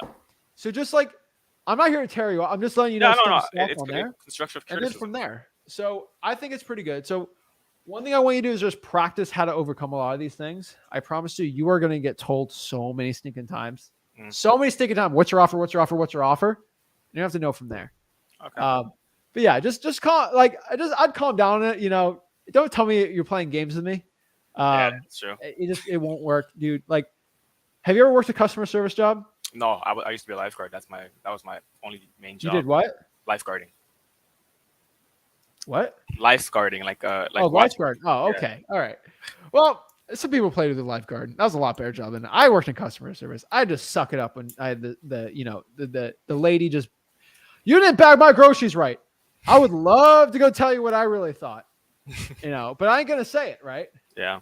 But like that's it, man. I would practice. I would go over some of the more objections. I'd watch the video. Mm-hmm. I'd come back and we can practice again. But I think you did pretty good the first time there. Like, I would tell you right now, you really did well on the part. Okay. That takes a lot of people. So I'd add on top of that and just practice really quick on the MCTP, asking that, and we'll go through it. So let's go through the MCTP real quick. Okay. How you go through each one. So how do you go through M, motivation? I would say, so why do you want to sell the property? Perfect. Why are you looking to sell the house? Yep. Beautiful. C, condition. Can you tell me a little bit more about this property? Beautiful. Money. And then what's condition? Where are you going to go through there? I'm going to try to get a yes or no answer. Like yes or no answer. Oh, wait, condition? Oh, AC, the roof, and all the extra stuff. Updating. Yeah. Bed and baths. I just write it down if you really have to. I have AC and roof written down right here. Updates. Perfect. Beautiful. Yeah. Updates and what else? What else? Does it need updating? Neighborhood. Yeah. on, like just general stuff to have conversation. Mhm. The one thing I would do, I figure out your script, because you went through the script, but you still didn't mention time frame, which is, I don't know why that didn't happen. Figure out why that happened, because make sure you just go through bang, bang, bang, bang, bang. And then last one's price, and that's how much you're looking to sell the house for, right? Yeah. So that's it, man. You did really good, crushing it compared to the beginners out here, but that's really good. Let's just build upon that next week, and you get better at it. All right, I got one more question.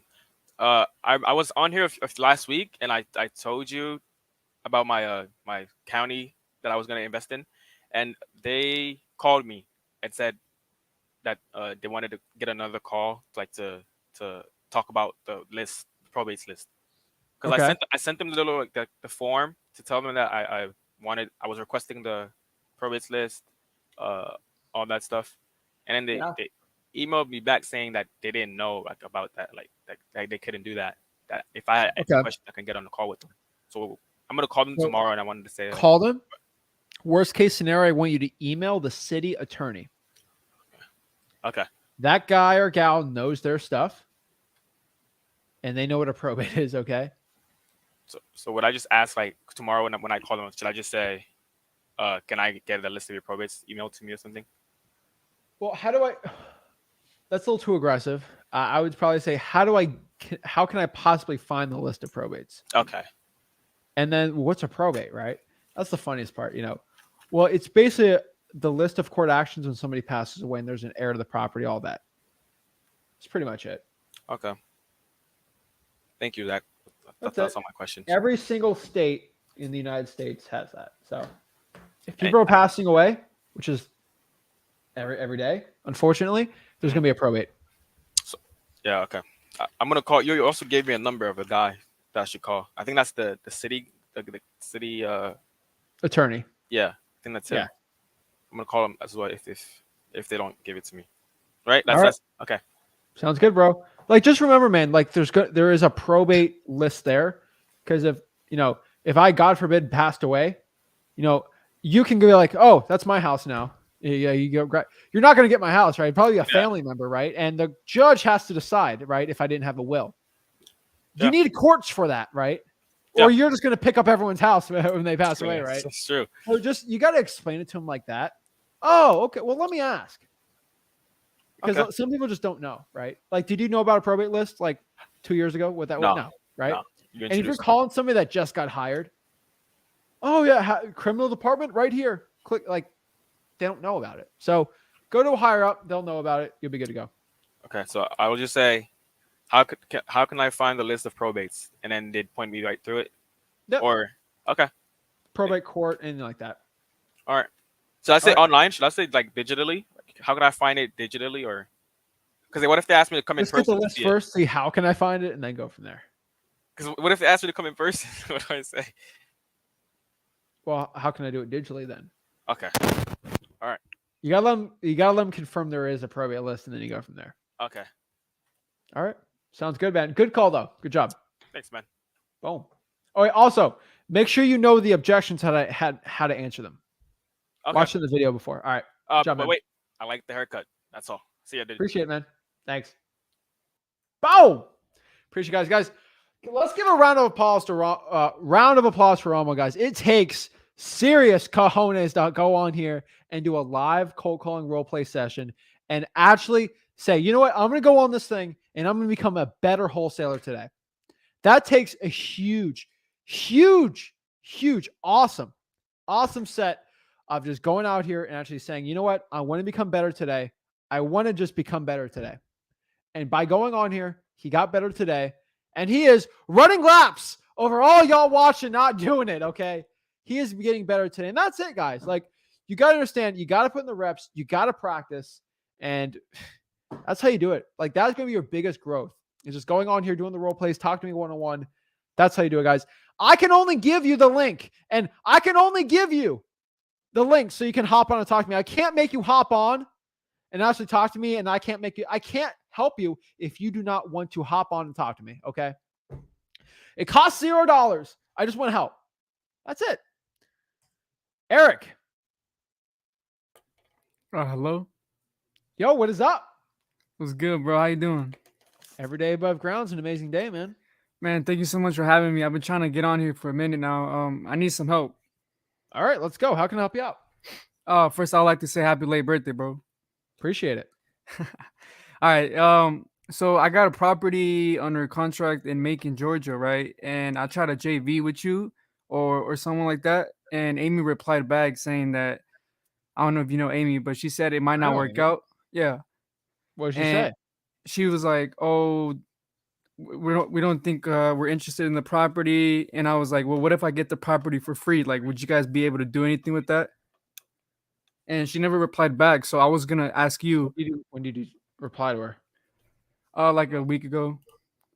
Okay. Well, if you can forward me that email to support@flipwithrick.com, I'll look at it. But yeah.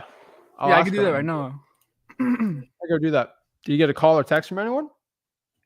I didn't get a text, but I got an email from Amy Okay. Farrell. Yeah, All right. Sounds good, bro. but like basically, like what she was saying is, she was like, hold up, I got the email. She was like, we have reviewed the submission. With that being said, isn't I did a wholesale. We hope that you will continue to work towards your goals. And Dude, mhm. they run the dispositions, not me. So I trust them. I will go personally ask the next meeting I have about that specific property, and I'll get back to you. That's all I can do. Okay, but like you know how you said if there shouldn't be a reason why you can't sell it, right? If the numbers make sense. But like I said, if I could get the property for free, I should be able to sell it, right? I'm You'll assuming. need to have a buyer ready to go. I'm not going to sign a JV if I don't have a buyer ready to go. Oh, I know what you mean. Yeah, Makes but sense? but let's say I get the property for free, right? Let's just assume the seller just wants to get rid of the house, and then I just give it to you as low as anything, right? I don't care. Dude, if it costs more hmm to clear the property out, then it does have a cost if it's free. Make sense? Right, because he's just trying to get rid of it, and I'm just like, Okay. well, I don't know what else to do here because you guys might not want it, and then I'm like I'm stuck going to here. sign a JV if I can't sell it. So we'll probably talk to a bunch of buyers, see what they'd be at that, and see if it works or not. Okay, for sure. I'll email that to you. You said support at flipwithrick.com. All right, then I'll do that to you. Yeah. When they underwrite, they know what they're doing. So I'm just like, Mhm. I ain't playing games with it. And I'm not going to sign a JV if I don't think I can sell it. That's not the right thing to do. I'm not holding you up on the deal. So yeah. Probably making sure we can make money off of it, dude. You got it, bro. All right. I'll keep it up. All right, you Appreciate too, it. man. Thank you. Thanks. Is the house like condemned or something? Nah, the thing is, they were trying to rebuild. I mean, I guess the owner just bought it in 2010, and he was trying to remodel it, but he just gave up, and now he's trying to sell it, and it's vacant. Okay. Is the house in a salvageable condition or is it worth the land value? You might have to just sell the land, yeah. So here's the thing, like properties, if you get it for free, that's a money. But for land, dude, you need the buyer first for the land, and that's what we're doing. Like the dispo team's listening to what I say. Like, don't put a land under contract if you don't already have a buyer for it. And that's what we're trying to do. That's if it's a land deal, which theoretically it is, we got to find the buyer for the land first. Yeah, because Amy said that it's better just to tear it apart and sell it into a Probably got to find a land buyer and make it. I got cash buyers in Macon, but they don't want to buy land. Developers, that's a different job, man. So yeah, for sure, bro. You got it. All right, thanks, keep it up, man. Appreciate it. Yeah, guys, we're JVing. If you want to JV me, just go to www.flipwithrick.com/JV with me. But just understand, like, you send us a deal, our dispo team will look at it. We'll underwrite it. We'll let you know if it's a deal or not. And then if it's not a deal, we'll let you know. Like, some of you guys are getting these properties under contract for too high, and that's not a big deal. We just say, hey, we don't think we can sell it. We think the contract's a little too high. All right? That's not a big deal. That's just us underwriting it ourselves. Okay? And they're trained by me and very professional wholesalers, right? But like if it's a land deal, guys, just if you send me a land deal, like if the deal is good, it's good. But like if it's a land deal, listen up. All right. I tell my entire team, all right, you send us a deal. So how do you do the deal? www.flipwithrick.com/JV with me. We'll JV with you. But if it's a land deal, And I can't. I will not sign a JV with you. Lock up the entire deal if I don't think I can actually get a buyer for it, right? Like I don't waste your time or my time because we get sent insane amount of stupid amount of deals get sent to us. I can't have 50 dispositions people running over. Like I can only do like a certain amount, and we're scaling too. But like I'm not going to waste our time on a land deal where we can't really find a buyer, right?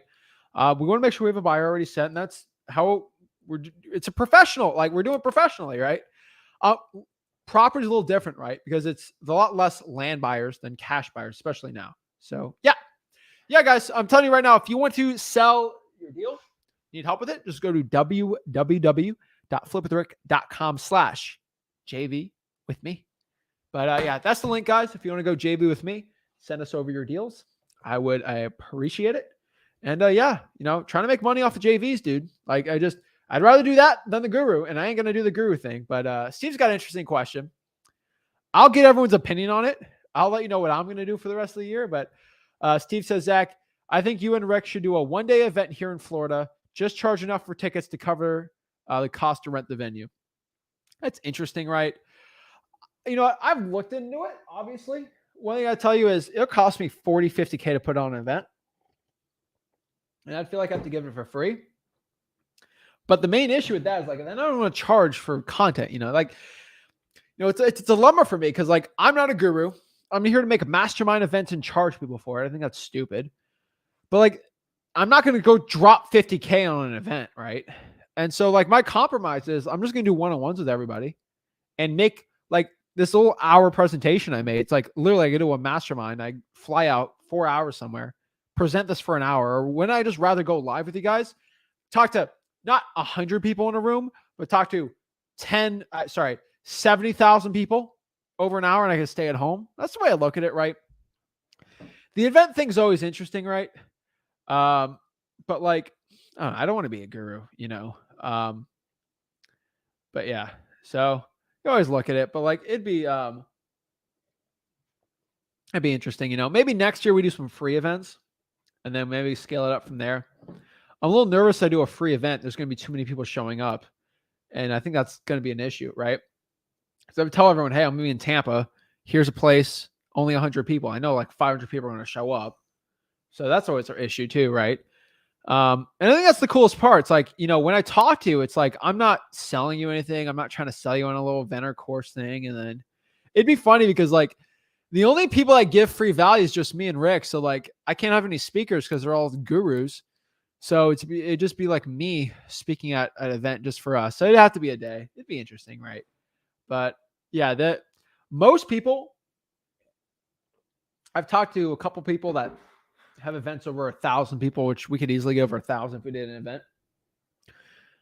Most of them lose a ton of money and they sell it like a guru, $1,000 tickets. They lose money and it's sad, but it's true. So it's you gotta look at it from there, but just interesting. But yeah, I mean, we'll look into it, obviously, but I don't feel I've never felt good about charging someone to go see me or see information. That's kind of weird, but I get it. I ain't gonna go perform for someone for free, perform information and stuff. Yeah, I mean, I'll give you guys an example. I get asked monthly to go to to speak at somebody's event. Some of them have paid me to go to somebody's event. All right. Someone's paid me to go to somebody's event. I always say no to it.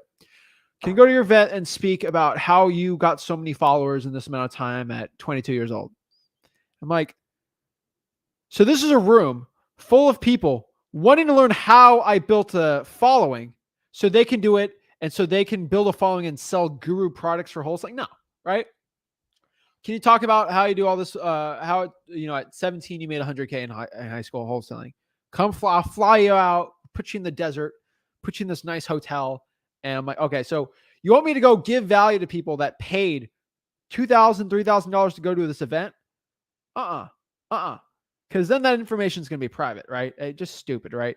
So I have always denied going into all these little events just because I just never really thought of it. I'd rather just wholesale and just chill out, right, with the family. But you know what? I can always look into it, right? But as of right now, it's for this year, it's gonna be a no. Maybe I'll do an event. I haven't done an event ever. So I was always nervous doing an event, like maybe like a meetup or something. But this was during the panoramic, and I'm like, wait, if someone goes to the meetup and then they get sick, they sue me, talk to lawyers, all this stuff. Oh goodness, I got lawyers can get paid a lot if I do an event because I'm gonna make it all legal. What if somebody trips on a wire? They try to sue me for all my assets, stuff like that. I gotta look into it, but it'd be interesting, But yeah, let me know what you guys think. But yeah, I'm not here to go sell a course, or an event. But hey, in the future, you might do an event or something. I don't see it right now, but yeah. Zach, we need merch. The same thing with merch, okay? Like, everyone wants merch. Guys, I've given free Flip with Rick t-shirts away. It's like a Supreme collab drop with Off-White. Like, I've only given a certain amount of shirts out, and I just give them out. Like, you'll have them. I don't make them. I can't sell them. You don't have to pay my stupid course to have the shirt, right? Just there. I mean, I don't wear my special little cool guru shirt, right? Under Armour shirt on today. Like, no, I ain't here to sell merch. My special little hat for everyone. Like, no, I don't got that, Austin says, for condition, I usually ask if there are any major issues such as plumbing, electrical, HVAC, roof, but I've only been talking to sellers over text. Not bad. Not bad. Let's see here. Appreciate Iris giving everyone the cheat code to wholesaling real estate success. Freewholesaling.com. Guys, you want to learn wholesaling for free. That's where to be.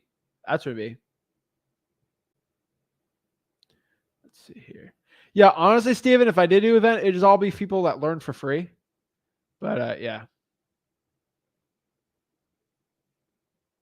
All right, let's see. All right, let's get some. Hold on here. We got Sally.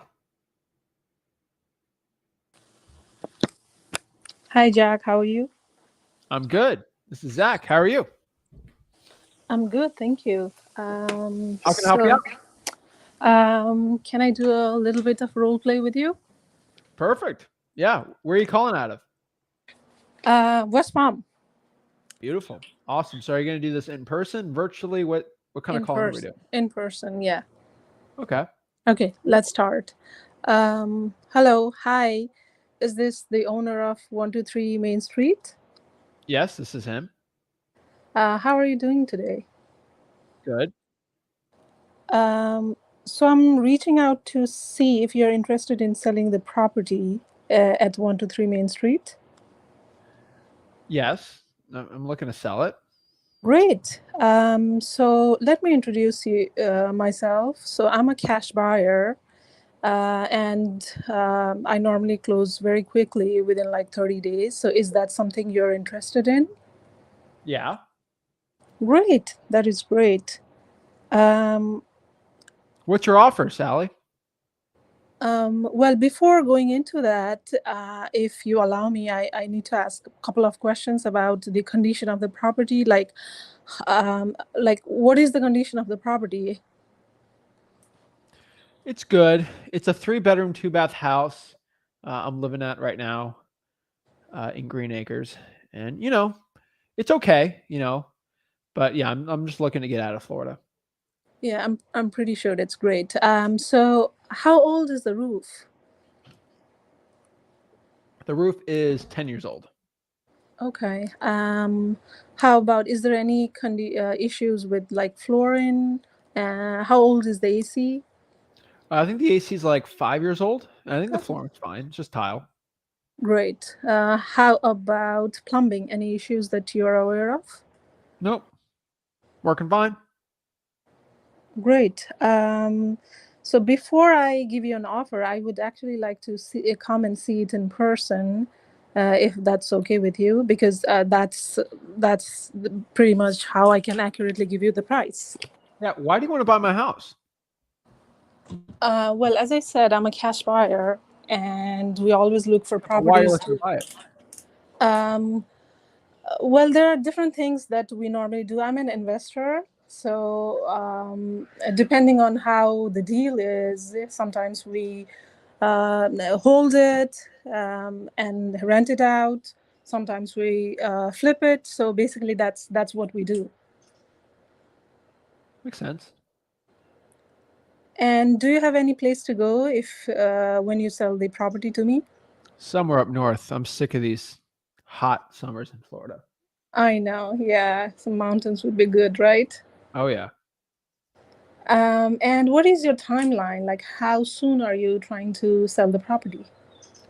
I mean, anytime now. It's hurricane season, so within a month or something, hopefully. Yeah, before the hurricane season would be good. Oh yeah. So can I set up a time sometimes this week if it works for you to come and take a look at the property? Sure. Oh, perfect. All right. Thank you very much. No worries. Okay. So how's my conversation? Not bad. How long have you been calling or practicing or putting in contact with that? Well, I started calling from this Saturday. I have been looking at all your videos for about a month now, but I have been scared to death to call. But I started on this Saturday, and I talked with like 3 people who said no. That's not bad, right? No is normal, right? That's probably Yeah, most exactly. common. Yeah. That was really good. Oh, You thank sounded you. very confident. It was pretty confident. You did really good on kind of directing the conversation, which I liked. Okay. You did a good job about skipping the motivation when I said the motivation. I was seeing if you picked that up. That's very Oh, good. okay. I gave you the motivation. Mm-hmm. I just said I just want to get out of the cold, right? Want to move out. Right. So you understand that, which was really good because some people they go through the M. Oh, he already checked off the M. You check that off. Yeah. I'll still go to time frame. You want a time frame. The only issue you never asked me about price, which isn't the end of the world because the coolest thing about that is when you call me back, you can go and ask the price thing, which is fine. Okay. There's only one issue there, and you said the I word. Oh, okay. Oh no, right? There's only Yeah. you can't say the I word or the C word, investor or contract. Those are the only 2 words you should not say. That's Okay. it. You did really good. I tried stumping you for a second, like why are you looking to buy the house, right? Mm-hmm. You know what? That was I was kind of a curve, but you did really well on it, right? You So answered the way I did. when a seller says, "Why are you looking to buy my property?" What do we normally say? I was just being honest did that. because I didn't know You what to were say. honest, right? Right. I don't know. I have to go look at it and see, right? I could rent it out. I could Okay. flip it. I have no idea. I just got to go see it. Mm-hmm. Okay. Perfect. That was really good, right? Okay. I liked it. Okay. Yeah, you can always call back and then see the price from there. That was Mhm. perfect. I liked it. That was really good. But yeah, I don't really see any interest on there. You asked me how my day was, which is fine. I never really mentioned that, but I don't think it could hurt. Just get rid of the investor. But yeah, you were to the point. You were to the point, so I liked it. Okay, perfect. Oh wow, this gives me a lot of confidence because like I just started on Saturday after being scared for about a month. No, if I'm looking to sell if I'm going to be a deal with what you said, you could easily get a deal. If I'm kind of like a harder deal, it might be a little more difficult for someone just their first month. Mm-hmm. But that's not bad. Okay. Not at all, right? Okay. Thank you. Yeah, I think that was pretty good. You set the appointment, you're good to go. I would say I would just get off the phone and then say, hey, let me look at everything. I'll call you back, talk to my partner, and then try to get the price from there before sending the appointment. But I mean, honestly, if someone wants to sell their house in Palm Beach County, I'd probably go on any of the appointments they really can. So that's fine. Okay. Okay. I have a question. So if I'm talking to somebody on a probate case and they are the like the petitioner, so basically they are not the owner of the house yet because the case is still on probate. So what do I say? Like I can't say, "Are you the owner of the property?" Right? Because they are not. Yeah, you can. Okay. Play stupid. Okay. If you assume just assume they're the owner. Oh. Okay. Okay. Let them correct you. Okay. Because you don't know, right? Right. Exactly. Yeah. Yeah. Oh, okay. Okay. You'd rather call them earlier than later, right? Yes, exactly. Yeah. Exactly. Yeah, Florida is a tough market. It's tough, but Yeah. there's a ton of great deals. I'm doing $60,000, $50,000 deals in Palm Beach. Oh, I that's did a great. I did a $77,000 deal in West Palm Oh, this wow. year too. Like Congratulations. all on the YouTube channel. Like it is hard, but it's also a mindset of it, right? It It's is, yeah. it's difficult, but there's massive deals out there, so Yeah, I don't mind. exactly. Yeah, yeah. I don't think we can get like very like distressed property here, but what I have learned is like not Did you see everyone is the looking. YouTube video? That was a distressed house all day. Oh, There's more really? distressed houses in West Palm than there are in my market. Oh, okay. You when you say my market, Port St. Lucie? Port St. Lucie, Martin Okay. County, all Okay. of them. Okay. Okay. Yeah, easily. Okay. There's deals there. Ton of deals. All right. All right. Thank you very much, Jack. I You really gotta know where to appreciate pull them. But yeah, what list are you pulling? probate, just from the government list. I haven't bought any Just software, probate? any PropStream or anything. Just the probates for this I would time. get some more government lists too. Probates are fine, but they're not going to be that much. Okay. I can call all the probates in Palm Beach probably in a couple days. Yeah. And that means Yeah. you have 24 days left in the month to market. Like Mhm. you're gonna have too much free time. So when you say other government lists like code violation and You already tax, know what they are. You're just not pulling them. right? Yeah. I don't have to like I don't have to say it because you already know what they are, Mhm. right? Yeah. Code violations, probates. You're doing probates, water shutoffs, fire damage Tax. properties, right? Liens, tax lien. You know what they are. Yeah. Yeah. I was Like pulling you don't the know. You know. tax lien as well, but then I was like, because I have limited time, so I'm like, let me focus on probate for some time and then I'll go to another one. True. Yeah. I mean, if you can already pull the probates, which you can, right? Online, Mhm. you can Yeah. pull the liens. You already know. The Palm Beach is actually really easy with It pulling is. Yes. Yeah. So- And thanks to you, you showed all those on your videos. That's how Yeah, I did do a otherwise video on I had Palm no Beach, idea. Yeah, it's actually easier in Palm Beach than my own market, which is crazy. Yeah. Yeah. They have everything online. So And then I've gone down to Clematis Street, and I've actually gone to their city hall's insane. It's like insane. But because I do some public records there, I had to go meet some public records, get like specialty lists, Mhm. which I won't talk about, which are massive for me. But like, you go in person, they'll give you the list too. So it's they're really here to help you out. Yeah. Okay. All right. Oh, I appreciate it. Thank you very much. All right. You have a Have a great great day. Bye. Thank you. Yeah, guys, there's saturated markets, but I make a ton of money in saturated markets still, right? So yeah. Steven says, Zach, why are you against the term investor? Which Steven answers his own stinking question there. He already knows why I don't mention it. Let me answer this really quick. Why I don't say the term investor, right? If you went to a grocery store, how willing are you to buy something, right? So if you know your grocery bill is $150, but you know they paid $100 in the groceries, and it just says it there. We paid 100. We're selling it to you for 150. You're a lot less likely to go buy it, right? So if I go pick up an apple, right? We bought this apple for 30 cents. We're selling it to you for $1. You're like, I don't want to buy this. That seems crazy. Even though if you go to Walmart and it just says $1, you're probably going to buy it. It's all how human psychology works. Personally, I could care less. I just care about the price. But like how human psychology works is more people are more concerned about that. So you're just telling people are going to make a profit off the deal. They're less likely statistically to want to deal with you, right? And you want to be more relatable. So if you're just looking to buy houses, you don't mention it, right? Like hello, this is Domino's Pizza. We're looking to make a profit off of you from buying this pizza. Like, hey, I'm here to make pizzas. You want to buy any pizzas? Like, you could say you're making money off of somebody, but like, I would not do that. So yeah, that's honestly it. Steve's got to go to, I buy most of my government lists. My time is worth too much. I agree. I have VAs I do it, but that's basically buying a list too. Yeah, I use the word investor and I say I'm a buyer too. It recently helped drive home to seller that that when you say investor, that works too. I still don't say investor because I try to be a little more rapport with it, which is we're so rapport centric. But they already assume we make a profit. I just off the initial call, I'm not going to say investor because everyone else is an investor. Oh, this guy's looking to buy houses, pretty much from there. It's not like I think I'm kind of like just, pulling hairs at that point. But like, I usually don't say that or the word contract. Oh, let me get you a contract to sign. that usually, like, your closing rate goes down when you say that versus an agreement. We have an agreement to sign, right? So yeah, that's pretty much it.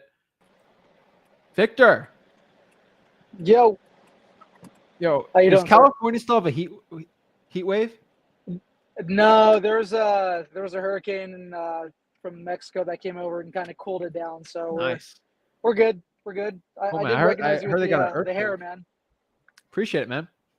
Yep. Yeah. So would love to do a role play with you.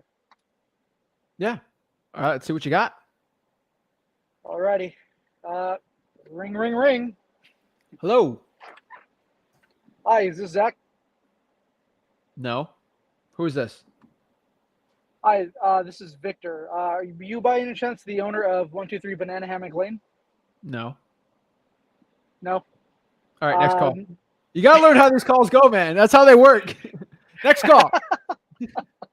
all You're right. expecting me to say I am, but you gotta, right? Next Yes, call. Let's go. All right. Hi there. Is this Zach? Yeah. Who is this? My name is Victor. By any chance, you're the owner of 123 Monkey Chuckles Lane? Yes. Hi. So, look, me and my partners are looking to purchase some properties in the neighborhood, and just wanted to know if you wanted to, if you were interested in selling your property. Possibly. What do you want? Who is this? All right. All right. Yeah. So again, I'm a cash buyer. We look for properties to buy in the area that are, that we can potentially fix and flip, or uh, buy for rentals, or to buy and hold. So yeah, your house seemed like it'd be a good fit for us. So would you be interested in selling? Yeah, I think I would. All right. Why would you be interested in selling your property? I think I'm looking to change jobs, and I'm pretty much going to take an offer. I think out more east. California's getting too expensive. Oh yeah, I hear you. I hear you. California's getting too expensive for myself as well. So, all right. So you're thinking about moving out east. So what's the condition of the house? Did you make any repairs recently? Roof okay? Uh, any issues with like the electrical or anything like that? Not really. I mean, it's standard. This is an older house, right? I didn't really updated it when I bought it, but it's around. This house was built in like the 90s, but Okay. the roof's okay. I'd say it's got good bones. All right. All right. Um, and if you were looking to sell, then what would be your time frame? What are you thinking? Like, you want to sell like in 2 weeks, 30 days? What's your time frame? I mean, I got to take this within a couple months. So realistically, if I get the right offer, I could probably move out within a month. Okay. All right. Within a month. All right then. So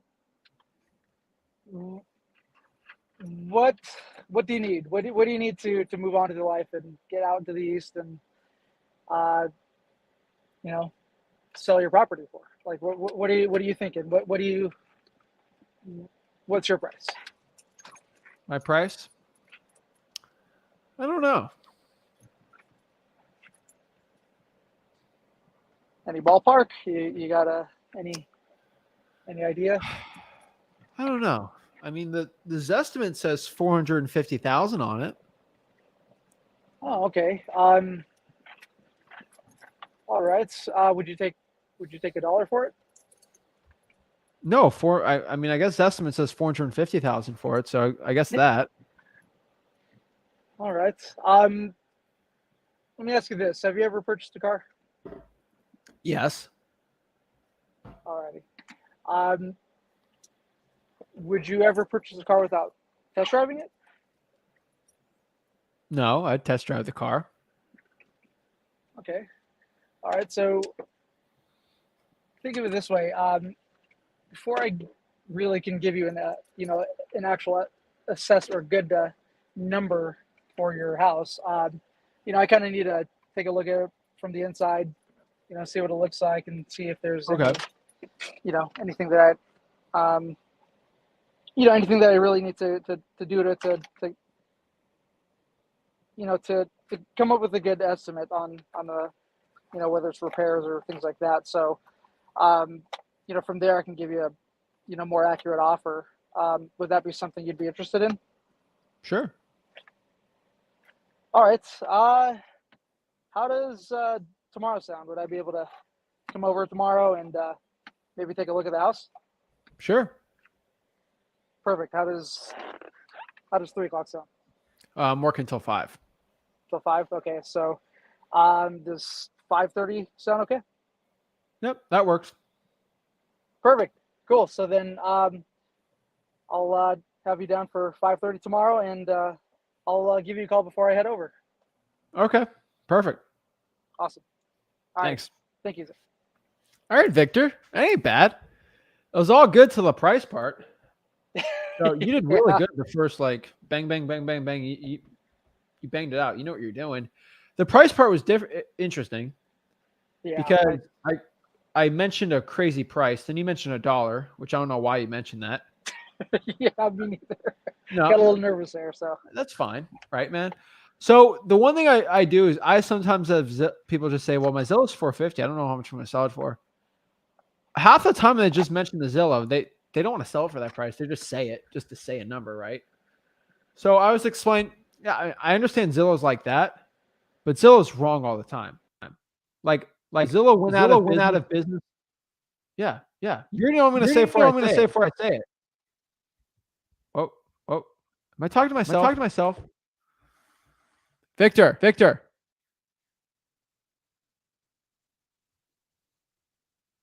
Gurus are terrible. All right. Well, I guess Victor's mic was all weird. Hello. All right. Yeah, I can't play with that. Victor, I'm going to kick you off to just come back on. He was saying exactly what I was saying. That was funny. That was an echo. But all right, whatever. What I mean by that is, like, when somebody gives me a Zillow estimate, I'm like, Zillow went out of business because they gave offers based on this estimate. And then they gave it even lower. And they literally lost money on most of the houses that they bought. Statistically, look it up. I would say 40%. I think it was 40%, which is like crazy, but hello? hello. There you go. Victor. Okay. So when somebody sorry about that. mentions Zestimate, I got to put up the figure. But Zillow, I'm going to be, could be wrong on this because I got to look it up. But I was reading an article yesterday, and this is a bad part of staying statistics, but I'm pretty sure from the last stockholder meeting of the Zillow group, they stopped doing their offers because they were offering lower than the Zestimate, right? Obviously. But on even they offered lower than the Zestimate, they lost money on 40% of those flips. Isn't that insane? Wow. So Yeah. Zillow, at 100 houses, 40 of them they lost money on. And they offered below Zestimate. That's why they stopped, because it was terrible, because it's really hard to do what they do. So you got to understand, I explained that to the seller. I show him an article. Like, I'll explain it to him. So that's why Zestimate doesn't work. They stopped doing it because it was way overpriced. So I can't really do a Zestimate. I'm going to have to be lower on that. Is that okay, Zach? Yeah, that's fine. Okay. You didn't mention that. Like, you didn't know if I was willing to take lower than that or not. So that's the only thing I would do if someone brings up Zillow. Or if someone brings, say, 450, which is going to be a high price. Hey, Zach. Hey, Victor. I can't do 450 basing on the information I have now. What I can do is let me look at this with my partner and see what ballpark range we can be at. But I know pretty much it's going to be below that. Like, I don't think that can work. It might. If the house is perfect. Is the roof newer? No. AC. Is the house updated? No, it's not updated. Well, like, you want to give them it. Like, yeah, I want to give you that 450, but if the house isn't updated, it needs work. I got to do renovations. I'm going to have to be lower on that. Is that okay? Yeah, that's fine, right? That's it.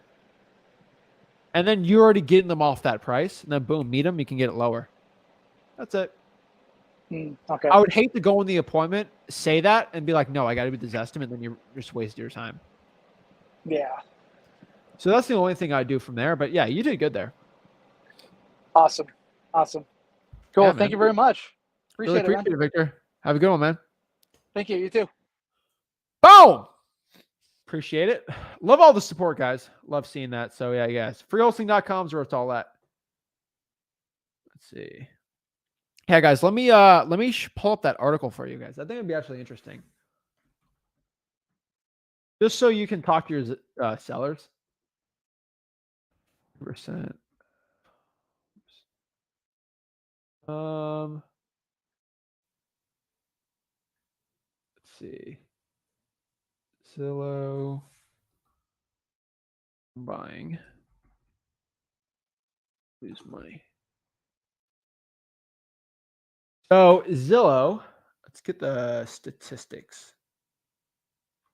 Let's go here on the news. All right.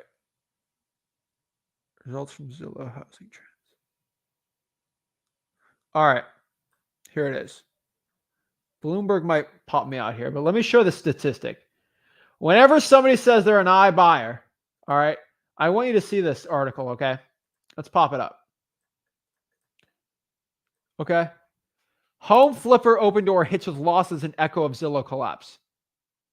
All right. So this is the statistics. This is crazy. Okay.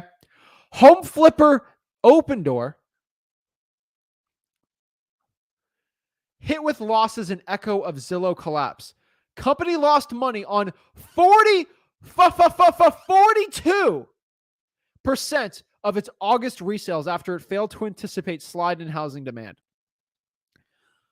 Guys, these are billion-dollar corporations trying to wholesale on a national level. This is why it doesn't work.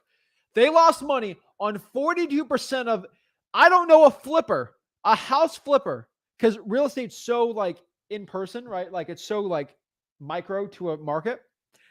There's not one investor that loses money on 42% of their flips that makes money. Okay. The US housing market, blah, blah, blah. So lost money on 42% of its transactions.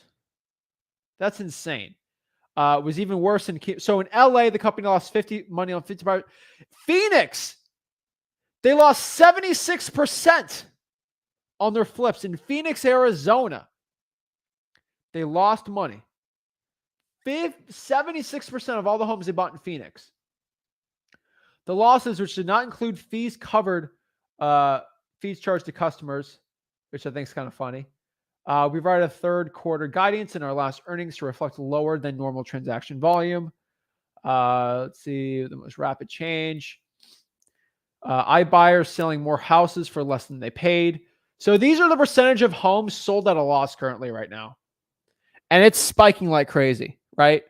It used to be pretty low, right? Like in March, they did well because the real estate went up. But like even before this, a lot of them, but like they had to stop. They're losing so much money, right? Even when they make money. So let me show you Open Door stock. I don't know if Open Door's gonna be mad that I say this, but I would not buy their stock. Let's do Open Door stock. Even when they make a profit, okay? So let's look at Open Door stock, all right? They buy houses and they try it. Look, this is hilarious. This is the competition, right? When you got tech guys in San Francisco trying to buy houses in your neck of the woods, they get destroyed. Real estate is always an in-person thing. Tech's going to get better at it, but they're not like, they still can't do it. They still need in-person people. The ones that are flipping. So look at this. This is Open Door stock. Let's look at their financials, right? So if you look at their stock price, they did pretty good there. But ever since they hit their highs, they are down almost 88%, right? And it's just dropping off a cliff, right? And they're having a problem with a lot of their stuff. But their financials aren't as bad as I thought. But like if you look at their financials, they had a $58 million loss, $190 million loss in net income. $28 million in profit, which is actually pretty nice. But like, if you look at their losses for the year, they are losing tens of millions of dollars. They're losing almost $250 million a year. Whoa. That got bright. Hold up. That got bright. Really quick. There we go. That was weird. But yeah, guys. I don't know why the light did that for a second. But guys, you're looking at this right now. Open Door. They lose $250 million a year trying to time the market and stuff. Zillow, which I think Zillow lost $500 million from their program. Let's see here. Let's go to Zillow's home buying lose money, right? Zillow reports $880 million loss on failed home flipping business. This is why they don't do it. This is why when somebody mentions to you that Zillow will buy my house, or Zillow gave me an offer. Zillow lost almost $1 billion trying to give those offers. That's why I could care less about Zestimate. Zillow offered less than the Zestimate and still lost billions of dollars. So you think I really care about how much your Zestimate is? And it just drives me crazy. But guys, it's insane, guys. You read the article here. Let's pop it up. It's ridiculous, right? That's so crazy, right? Their algorithm ain't working, right? Because you have all these workers and stuff. It doesn't work, right? They lost $25K on each house, right? Insane. Guys, I don't do that. I haven't lost. I make a ton of money, right? So just crazy, guys. So if you follow the script, you follow how to wholesale real estate the right way, you're going to be successful, guys. So that's how you nail the first 30 seconds of the cold call. Guys, if you want to learn wholesaling real estate absolutely for free, just go to freewholesaling.com. That's my free real estate wholesaling course. I'll see you guys tomorrow. I'm excited to share some great content tomorrow on you on wholesaling real estate. And I can't mention it because the guru's going to make a video on it tomorrow. So I'll keep it hush-hush. And then we'll break it down and announce it tomorrow evening. And we'll hop on there and do some one-on-ones and talk to guys for free. This is Zach Ginn signing out. Make sure you hit that like button. Subscribe to the YouTube channel. Comment below, guys. I personally answer every single YouTube comment. So if you, after this video is over, you comment, I'll answer personally me. So answer your comment and get to you. It might take me a little bit, but we'll get to it. So guys, check it out. This is a freewholesaling.com video. Check out freewholesaling.com. See you guys soon. Thanks, guys. Hey guys, Zach Ginn here from Flip with Rick. And after helping tens of thousands of people get started in wholesaling real estate and helping so many people out go from $0 to $100,000 in wholesaling real estate, I'm super excited to announce my new wholesaling mastery course. This wholesaling mastery course will have everything step by step on the whole entire wholesaling processes. I'm going to give you real deal examples. I'm going to hold your hand throughout the whole wholesaling process. This course will give you everything you need to know to make up to $100,000 to over $1 million per year in wholesaling real estate profits. Most real estate gurus out there will charge you around $5,000 for a course like this. But today, if you click on the link, you will get my wholesaling mastery course for the low price of Sellout. What? What are you doing? What are you doing? What do you mean? I knew you would do this. I knew you were going to go the course route with the guru. It goes against everything we've preached from day one. Don't be a sellout. The course is free. What? The course is free. I'm giving it for free. Oh, I apologize. Carry on. Jeez. Okay. Sorry about that, guys. Yeah, duh. Do you think I'm going to go sell out as like a regular guru selling you a course? I'm not trying to make money off of you guys. Guys, over here, all you got to do is click there to just sign up. No gimmicks, nothing. Absolutely for free. It's a free wholesaling course. Literally, I've seen every single wholesaling course. I have access to all the 10,000 mentorships. Guys, I literally copied them step by step. I literally have an entire course set out just for you for wholesaling real estate. Click on that and let's get started.